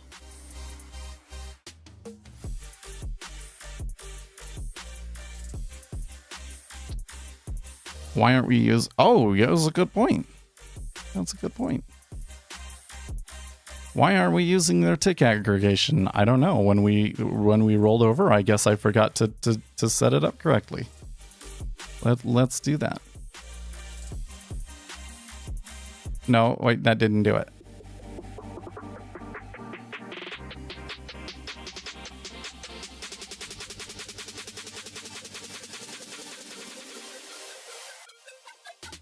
There we go. I like that. That's better.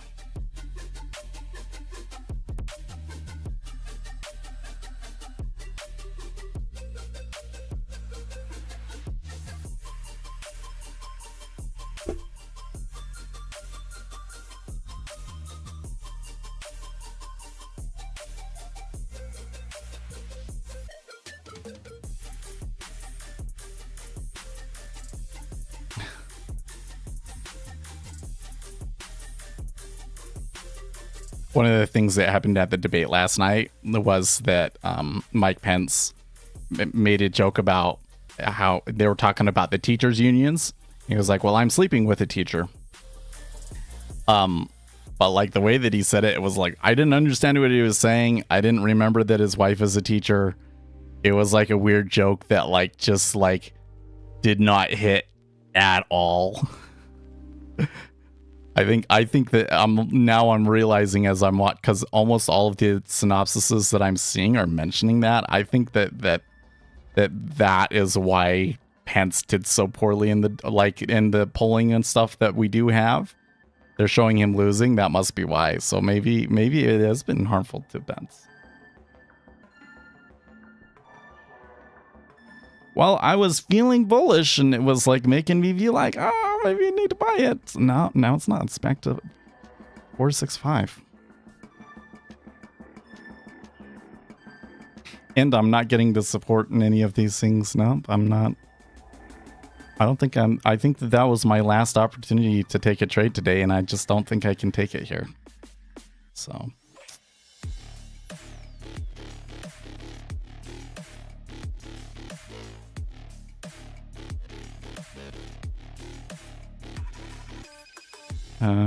crossing.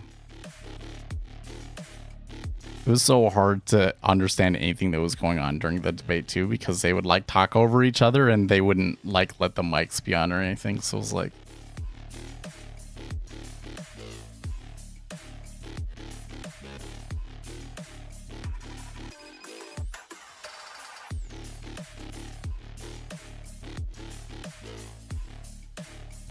oh, really? Nikki Haley has a glowing blurb on the back of Vivek Ramaswamy's latest book. His combination of honesty, intellect, and foresight are exactly what we need to overcome our challenges in the years ahead. Are you for real? That is too funny to check. That is too funny to check. That is, I would just rather it be true that she actually did that. I don't want to check out and fact check it and find out that it actually is not true.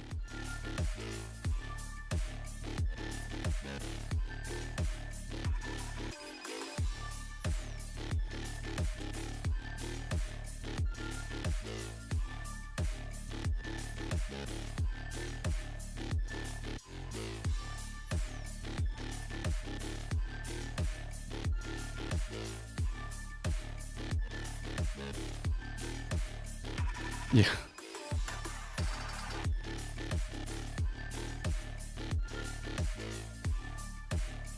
There you go. Larry Kudlow was pointed in his disappointment with the second debate, since Bidenomics wasn't given the skewering it so richly deserves.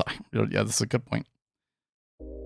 Biden and his agenda should be at the core of the discussion regarding these debates. It's akin to when the Conservative Political Action Conference in 2013 had next to nothing on healthcare, a critical issue that cost us the 2012 race. But a disturbing quality was also exposed. We have no depth on the presidential exposed at stage. We've discussed at length how Joe... Yeah.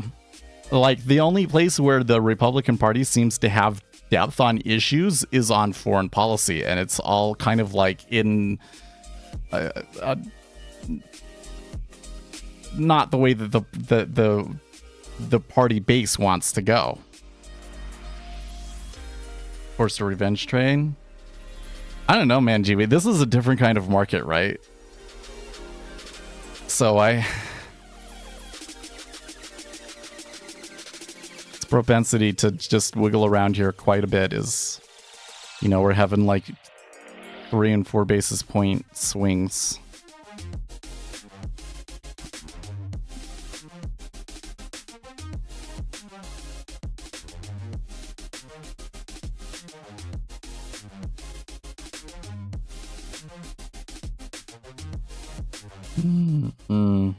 It really is like the politicians. I don't think that they're really strong on the economics front. Maybe that's what it is. Maybe that's just it, is that the politicians just don't understand the economy very well. And that's even true amongst Republicans. Because Republicans, I think that what they think is, oh, we have a system, it works, like I don't need to know anything about it. Yeah. This is what frustrates me about conservatism. Is that the approach to conservatism is, you know, the past works, essentially. Reverence for the past, right? And so that leads to this approach of, we don't actually have to understand the system because we're not looking to change it or anything. But I think if you are stewards of the existing economic systems, that you need to know it better than anybody else, is really what it should be. Conservatives and Republicans should be the ones that understand the system the best, and they're not. That's the problem, I think, in the party. And then, yeah, it's like, so the only thing that they seem to really have a lot of depth on is foreign policy, which is like, because they, you know, it always turns into, so we need to bomb more people.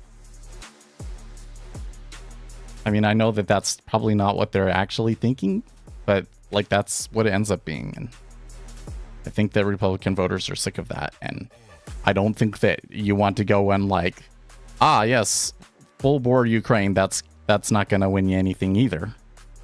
You have to play it nuanced, but the hawk is not going to, you know, this kind of struggle, I think, in the primaries at least.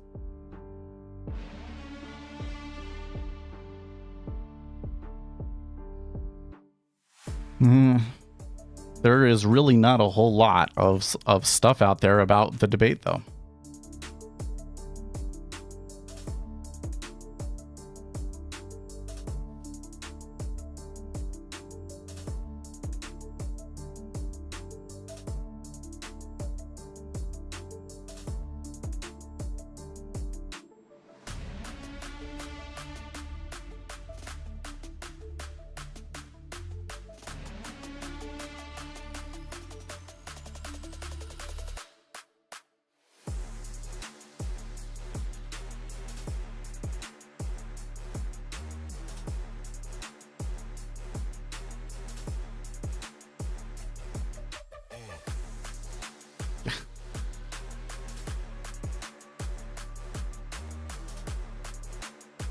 One thing that I see in the debate a lot, I think it was DeSantis that was saying this, is like they're talking about militarizing the border.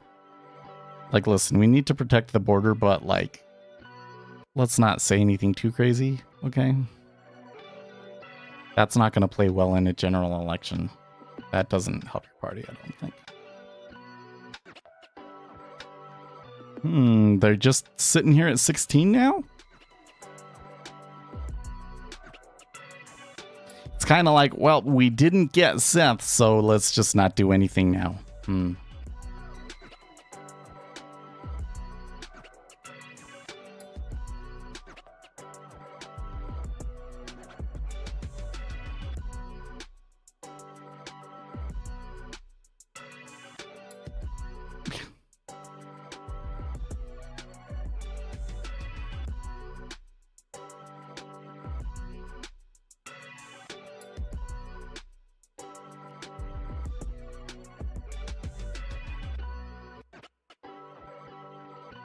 Yeah.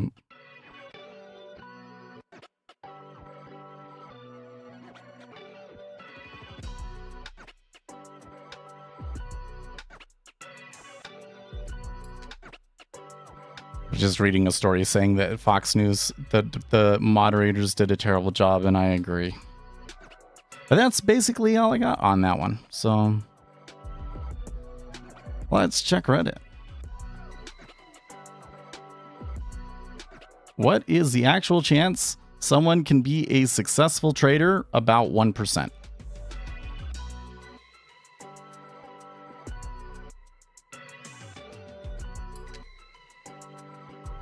Find profitable.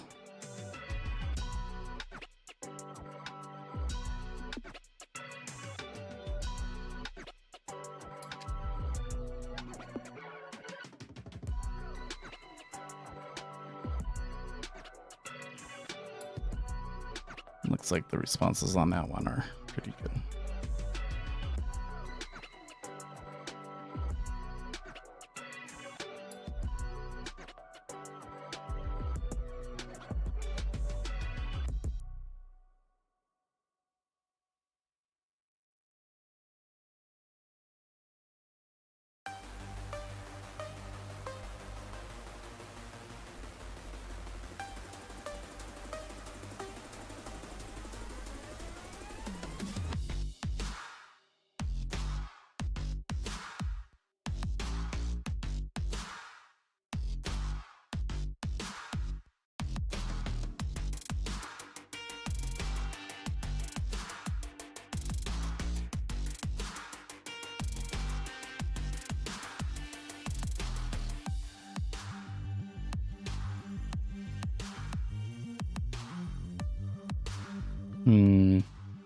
Big order 14.5.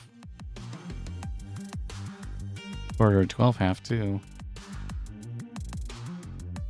That order at 12.5 is actually, I find a little curious.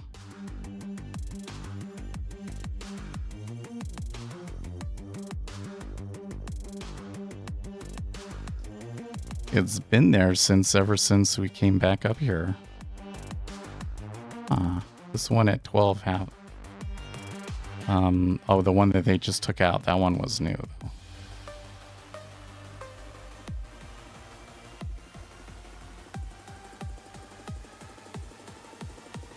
There you think. They go down to the big order, or they bounce off of it?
You know, I've been thinking about this comment that Octavius made a couple of minutes ago, but it seems the market is trying to heal after yesterday.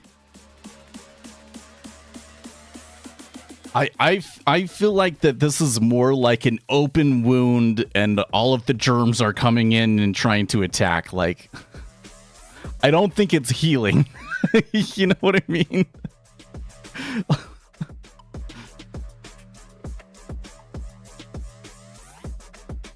This thing is just pretty.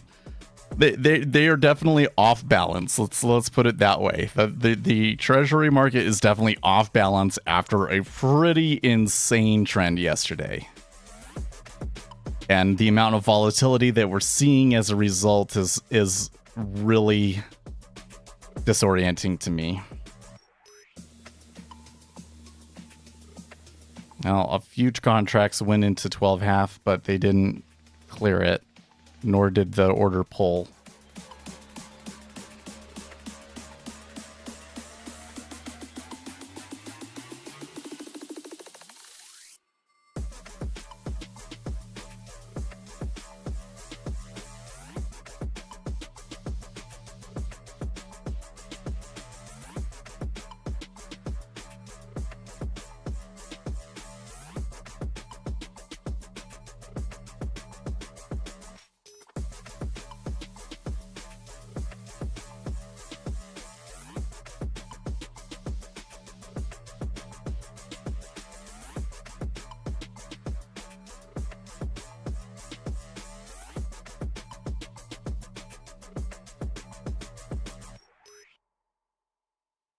Why Republicans war against Taylor? Is it there a Republican war against Taylor Swift? There's a war against Taylor Swift and I was not informed?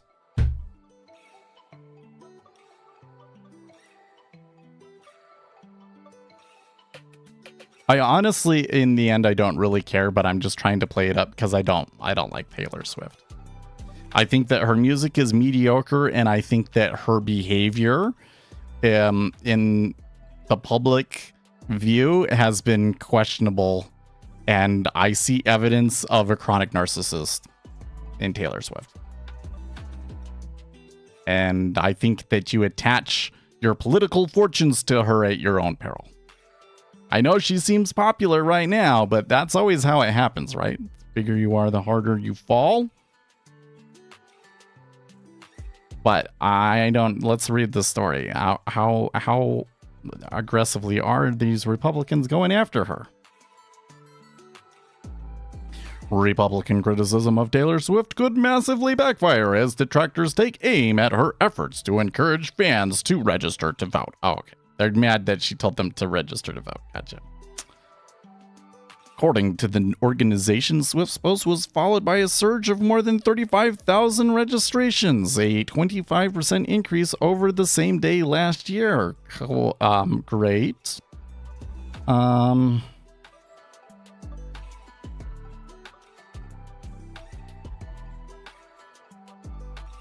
Taylor Swift is dumb and her music sucks, wrote Sean Davis, CEO,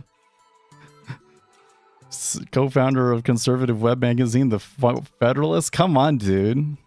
Like, if you're going to attack, Taylor Swift's popularity is a sign of societal decline.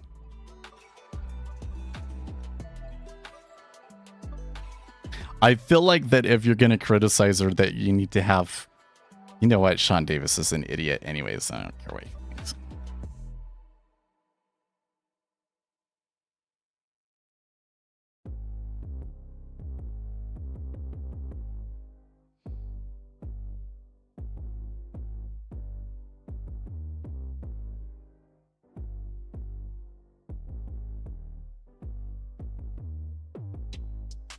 Yeah, you do kind of ignore her peril because it's 35,000. Nothing says more about how little Republicans understand Gen Z than them now saying Taylor Swift is dumb and her music sucks after she registered more than 35,000 people to vote last week.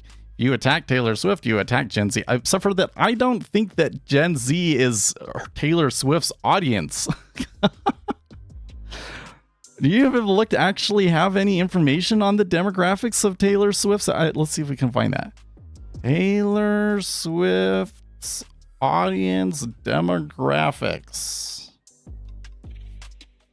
A demographic deep dive into the Taylor Swift fandom. Are you ready for it? Oh, it's under a paywall. Boo, Morning Consult.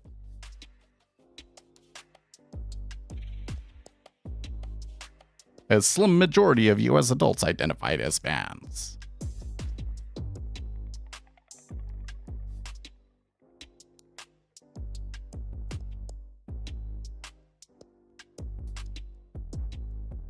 Okay, here we go. Men, 48%. Women, 52%. Oh, these are the demographics. So 48% of Taylor Swift fans, people that identify as fans, are men. And there you go. There's the key here, folks. Age 45% millennials, 11% Gen Z. You see, Taylor Swift is not registering Gen Z adults to vote. She's registering millennials to vote. Right? She's getting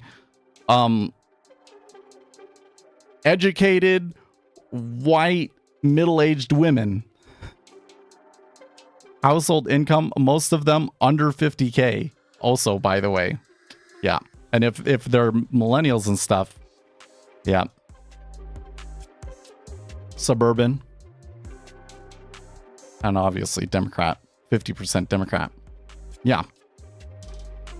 It's like single millennial women that actually like Taylor Swift.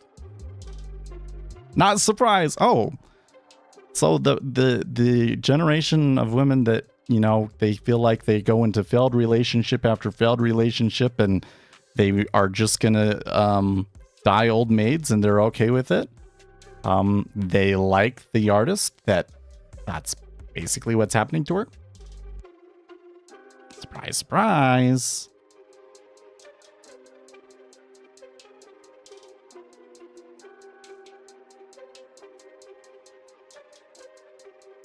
The Swifties are in force and they will not tolerate this type of slander from one of the best singers by Republicans.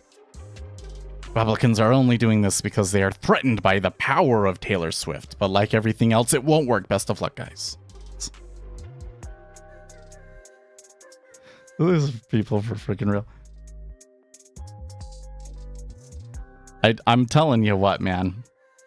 If you want to get under a woman's skin, criticize Taylor Swift.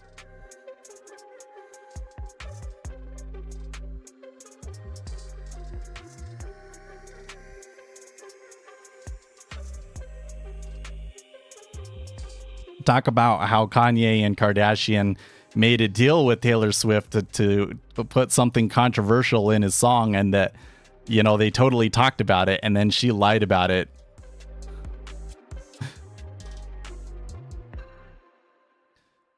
Many times that she's lied. You just bring that, they'll hate you. It makes them so mad because they don't know any of this stuff. Like nobody digs that deep into a celebrity's life, right? Except for Seth, because he read that one article about Taylor. So there's this one article out there on like, I don't know what it is. It's something like the questionable behavior of Taylor Swift or something like that, dude. It's like I was reading it to my wife, and it took me like 40 minutes to read to her. It's a long article of crazy things that she's done. Okay, well, that's interesting. They bounced off of the big order, didn't they? It was actually like, okay, there was the big order at 12.5. They didn't clear it, and then when it went bid at 13, there was a stack, and now we're like 4 ticks higher. So does that mean that we're on an upswing again, and they're going to make a push towards 21? Who knows? It just looks like random noise to me at this point.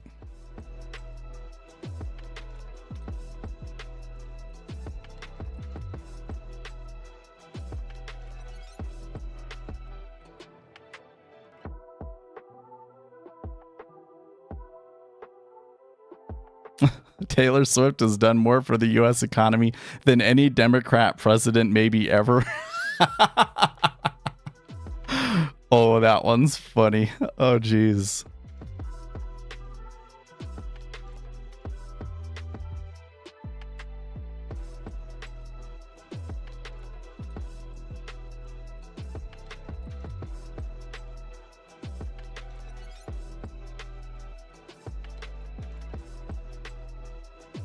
You know, here's what'll happen.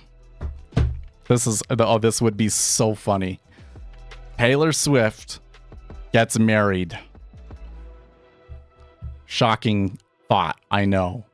What if Taylor Swift got married and had kids and then became conservative because she's a married person with kids? That would be like the ultimate. Oh, man.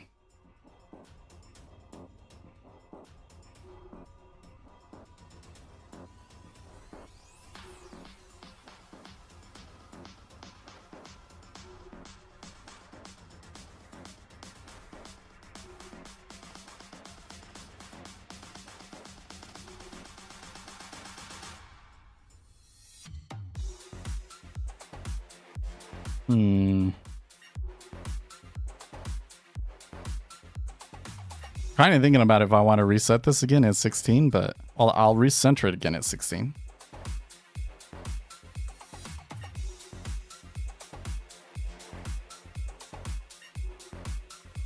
RIP TLT. Yeah, TLT has been slaughtered.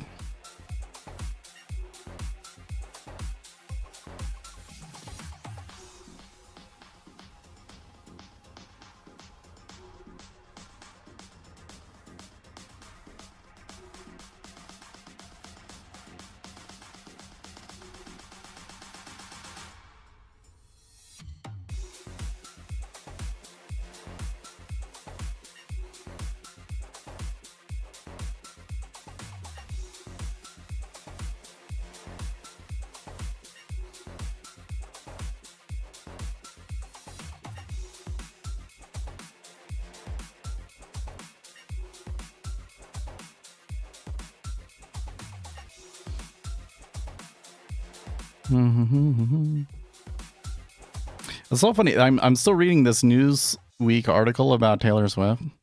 And the thing that I keep saying is that they're making this about kids. Kids don't watch Taylor Swift, guys.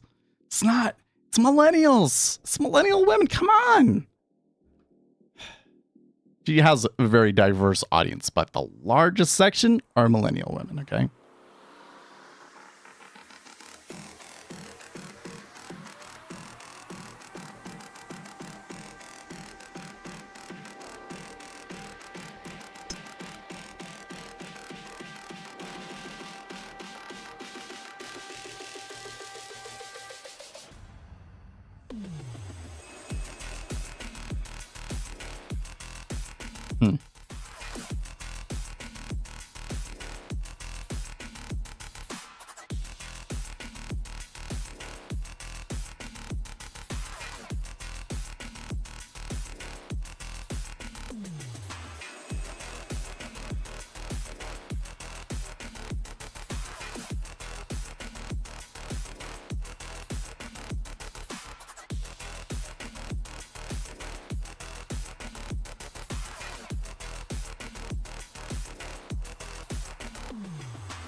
You know what? They kind of hovered around 16 for a little bit last time that we came through here.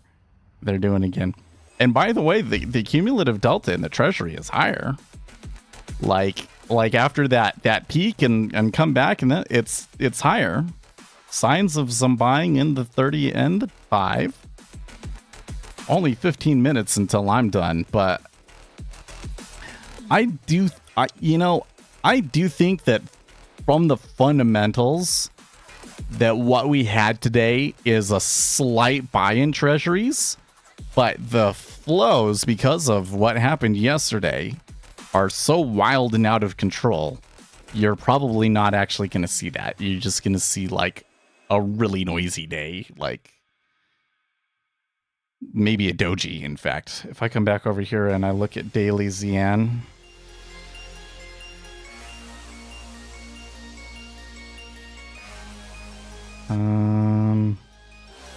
and change a few things on this chart. Right side margin 150 maybe. Hipla.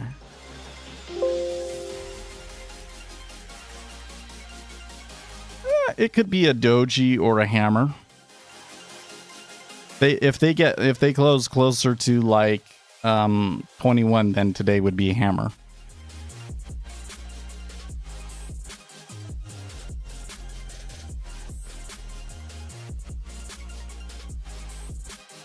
And that's what you end up getting with. But what you got going on today is noise.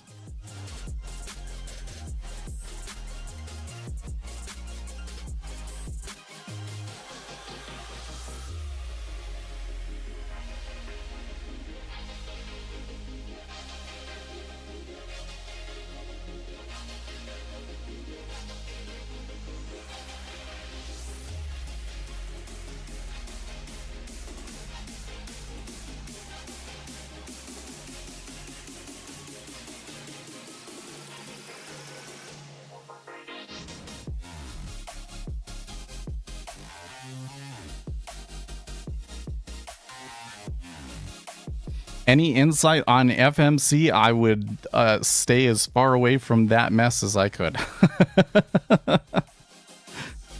Is that insightful? Is that... Where is it at? Where is it at?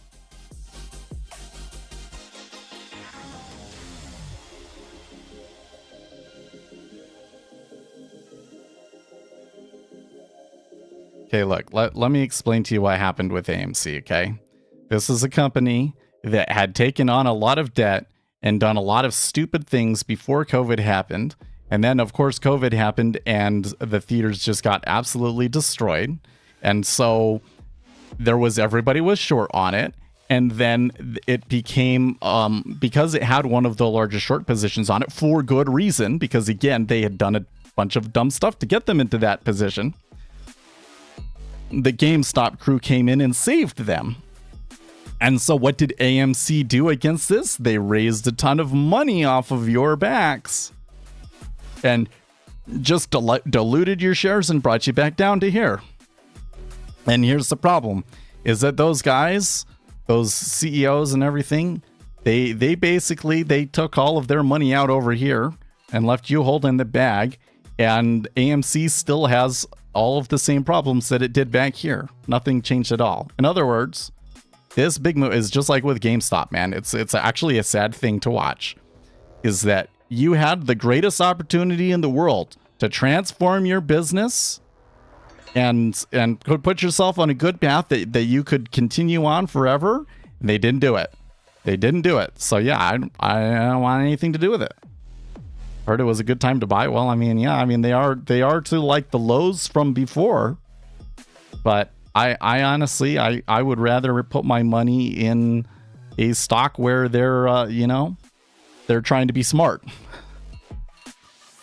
So yeah, I don't see, it's not going to come back to 360. And this, the other thing is, like, this whole time they've been like, don't worry, the mother of all short squeezes is coming. It's never going to happen, guys. It's done. It was never going to happen. But if what they had said was true, the opportunity is not there anymore. Now that it's all the way back here. So yeah, I from more largely, here's the other thing.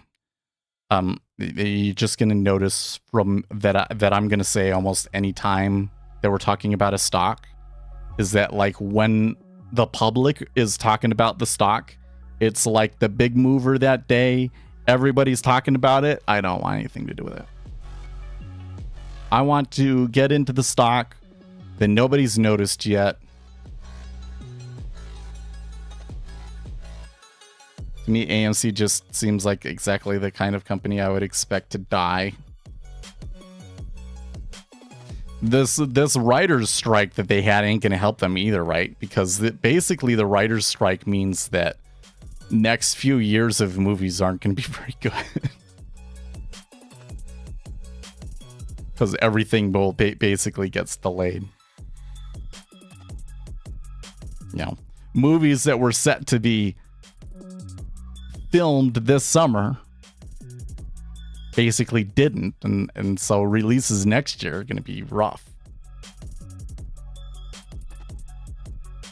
How long do you think they can sit here at 16?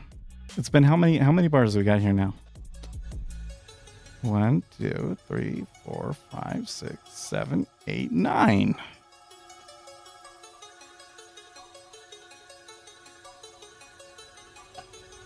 And the thing is, I guess I could call it a liquidity hole, but the amount of volume that's actually traded there relative to the rest, like 70, it's not that big of an outlier, is it? Which I think just lends credibility to my read that, like, there's noise going on, right?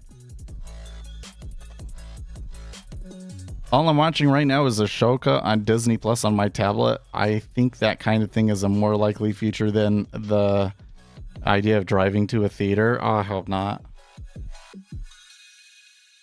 You know what? So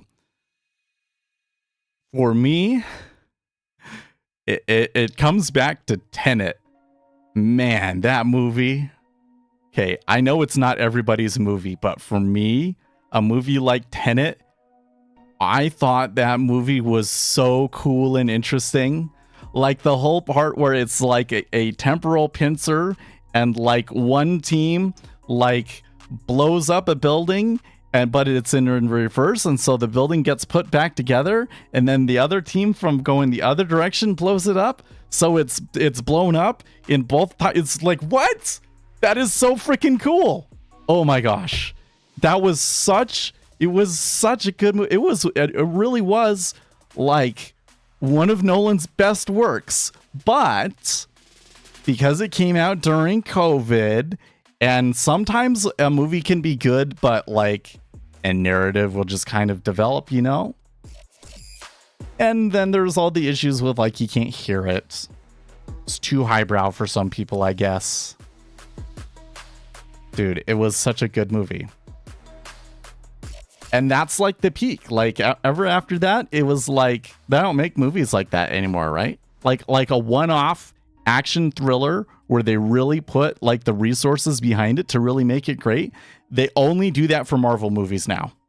And I'm not even sure if they're going to continue doing it for Marvel movies either, because Disney is basically going to pull back on like all spending for the next probably 3 to 5 years. So you're right. You're probably more likely to see more things like Ashoka on Disney Plus. Except for I haven't watched that. Dude, after Obi-Wan, I watched Obi-Wan. I made myself suffer through like the last 2 episodes, but I was like so done. I'm like, this is so stupid. Everything in this is just so terrible. I thought it was such a poorly made. They had Ewan McGregor. They had all. It was like they had everything going for it, right? And they're all like, "Oh, this is this great script that we wrote that we was going to make a movie and we turned it into a series." It was so poorly done, man. It was so poorly. I was just like, I can't support this anymore. I can't support this anymore. So when Andor came out, I heard Andor was good. I haven't watched Andor. I'm not watching Ashoka. Although this time around, I gotta tell you what. Okay, so on Reddit, there's this after The Last Jedi, a subreddit was made on Reddit it's a subreddit, of course it's on Reddit, called Saltier Than Crate. Okay, because Crate is the name of that planet that they're on in the second film that is like salt, right? And they did it all to make it look like because it looked cool, basically, right? So they called their subreddit Saltier Than Crate. And it was the subreddit for all of the angst against the sequel trilogy, right? And then there was like some group of people that didn't like the moderation on Saltier Than Crate. So they went and they made another subreddit called Saltier Than Crate, but with a K, I think it was. And then there was another group of people that were like, actually, we really like the sequel trilogy, but we still want to whine and complain about stuff, but mostly whine and complain about the people that are whining and complaining. And so they made another subreddit called Saltier Than Crate with a K and a Y. So there's like 3 or 4 different Saltier Than Crate subreddits on Reddit. And going and like listening to the different ones about what they think about stuff is a little weird. So what the Saltier Than Crate with a CI don't like about Ashoka right now is that their portrayal of Thrawn is not as cool as they envisioned. I have to say, I did see on TikTok, like the scene where they introduced Thrawn for the first time in live action. Pretty boss scene. That was pretty cool. Kind of almost made me want to watch it again. But apparently they don't like that, you know, he's a little fat, he's an older guy, all of these things. he's not badass enough for them. Or I kind of felt like these are kind of like silly complaints, but whatever. So yeah, I am boycotting Disney Star Wars now. I still have Disney Plus, okay, because it's the best way to shut the kid up. Is you have to have the Disney Plus for the kids, okay? And I have them watch the classic Disney Pixar, not the Disney, the pre-Disney Pixar films. They were always associated with Disney, but like before they got like fully absorbed by Disney, okay? So basically, Up and before, everything after Up was kind of not as good, okay? But Up was the peak of Pixar. Everything before that, we watch those, and that keeps the kids occupied. So I still have Disney Plus, but I am boycotting Disney Star Wars. And I did watch the Bad Batch, although last season I kind of felt like we're losing the plot a little bit. Star Wars seems to have been commandeered by No, it's not even that, dude. Here's the thing you gotta understand about Star Wars. Okay.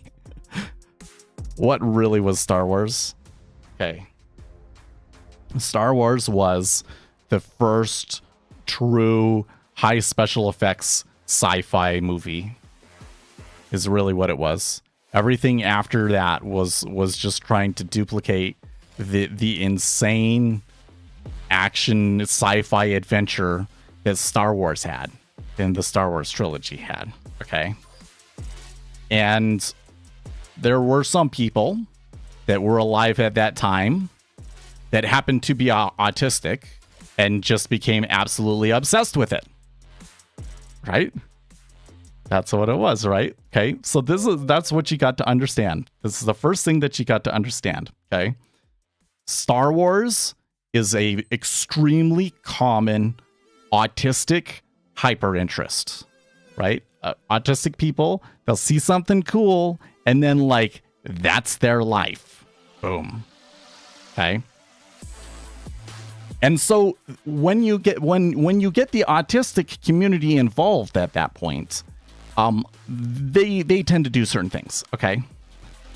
Because the autistic community, I'm not hating on the autistic community, okay? I'm just telling you how it is, all right? This isn't shade towards them. This is the way that they do things, right?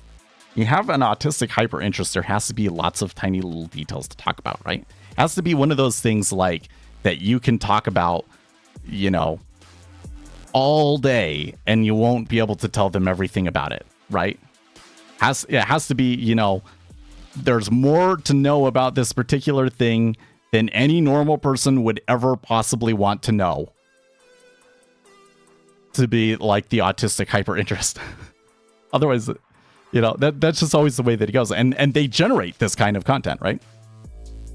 And that's why the two most common autistic hyper interests are Star Wars and Lord of the Rings.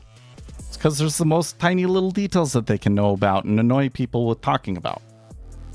I actually do find the Star Wars interesting. So if you go to Wikipedia, okay, because you got to remember that after they made the movies, they said, well, we'll let people write books and comics because they really want to do it. So they let them do it. And they said that it was kind of canon, but it kind of really wasn't. And it was just people writing books for autistic people. That's what it was, right? Okay. So the whole Star Wars universe at the point of the sequel trilogy, or sorry, the prequel trilogy, when the prequel trilogy came along, was basically this autistic universe hyper interest sort of a thing, right? So of course that comes in and they don't like it, right? But then it brought in a new generation of autistic people that liked the sequels and they were able to reconcile everything, and or the prequels rather, and you know, it was okay. And they had the cartoon too. Not everybody watched the cartoon, but they watched the cartoon. Then we come to the sequels, okay? So what happened was this. The sequels was a bunch of disinterested Hollywood people that don't really give a crap about what they're working on. They want to make money, and they want to attach themselves to the biggest project possible. So this is how you get, like the director of it doesn't even really seem like he cares. Like if I was going to direct Star Wars, like that should be like the highlight of my life. And like if I was unable to direct this, I was supposed to direct all 3 and then something happened and I wasn't, it should be like the greatest tragedy of my life. He didn't care. Abrams didn't give a crap. Come on, he didn't care. And so it was all of these regular Hollywood people. And here's the thing that you got to understand, all right, is that the Hollywood people are the other side of the spectrum, okay? Like, autism is like a hyper masculine or masculine kind of approach to the world is kind of what it is. It's like masculinity to the max, to the point that it almost becomes a disability, right? Okay. Hollywood is the exact opposite. Hollywood is all of the good-looking people with the good social skills and the connections and everything to go and make stuff, okay? They hate autistic interests, okay? These are the kids that they're going to make fun of you because you spend all of your time reading Star Wars books. That's who's making these movies, right? So it wasn't Gen Z trying to take it over. It was the popular kids trying to jump on the nerds' interest. And it happened everywhere, too, by the way, because it happened in Marvel, too, right? So eventually what happened was all of this bizarre kind of rise where all of a sudden the nerd interests were cool. And everybody started calling themselves a nerd. Because you watched Marvel movies, which is just like the most crazy thing to me. Right? Because when I was a kid, being a nerd was like, I program in assembly. Okay, but that's what happened. And that's why the sequel trilogy and everything else after that has done so poorly. Because number 1, they don't understand the audience. Number 2, they actively hate the content. They might not completely understand it, but they were never interested in this thing. They were not nerds or anything. They were the ones that were making fun of the kids that were into this stuff. Right? And so now they're kind of turning it around into this, they just consider it like this platform that I can go and make any kind of idea that I want, and it doesn't work. Because you're not autistic enough, right? Was I bullied in school? So when I was like in 2nd grade, we're in Utah. The thing is I can see, so when I was a little kid, I was. And then I went into silent time. So when I got on ADHD medication, I didn't talk to people very much. I just wasn't interested in it. So then I had lots of people who were always trying to make efforts to try and be friends with me because they'd see, oh, this guy, he's just sitting alone. Whatever. I didn't care. But, talk to them and it was like, I didn't know how to connect with people and make friends and stuff like that. So I wasn't bullied, but it was just kind of like, and then eventually I found other people that were into computers. And so then those became my friends. And I don't think that I really truly learned how to talk to people until I was like 21. But so I guess you could kind of say they were bullied in school. But I don't know. I don't ever remember anybody making fun, like I remember reading the books in school just because like you had to have a book to read that, there would always be like 30 minutes reading time. And so I would get a Star Wars book. Looking back, I realized how many of those books I read. And I was like, actually, wow, you know a lot about this stuff when you really shouldn't, when you don't really care that much. But no, it was the popular kids and all of their woke politics that coming in and taking over a nerd interest. Yeah. Put the autism back in Star Wars, please. Thank you. That's the point of all of that. What type? You know what? I don't. I know how to program in assembly, but I've only done a few things in it for like school assignments. It always interested in me because one of my closer friends in college was a StarCraft hacker. And StarCraft was kind of where I first got interested in that sort of stuff. So it was interesting to me that he went all the way down that rabbit hole deep, and he did some really cool stuff with it. That kid I was one of the smartest kids I ever met. And I think he had a little bit of social anxiety problems. So I don't know if he really did a whole lot with his degree or where he went. Hadn't heard from him. Would like to hear from him again. I would like to hear from him and see that he's like a top engineer at Google or something like that. He was brilliant. He could just write out assembly code just like verbatim. He could just say it, and you'd like when we were doing that stuff, he would just say it. Oh, okay, so we need to do this, and then you'd compile it and it would run. You do assembly code first time. That's impressive. Because usually writing an assembly code is a lot of, okay, so I need to use this method. That's what's the register for that, and etc. etc. He just knew it all. He just knew it. He just knew x86 assembly.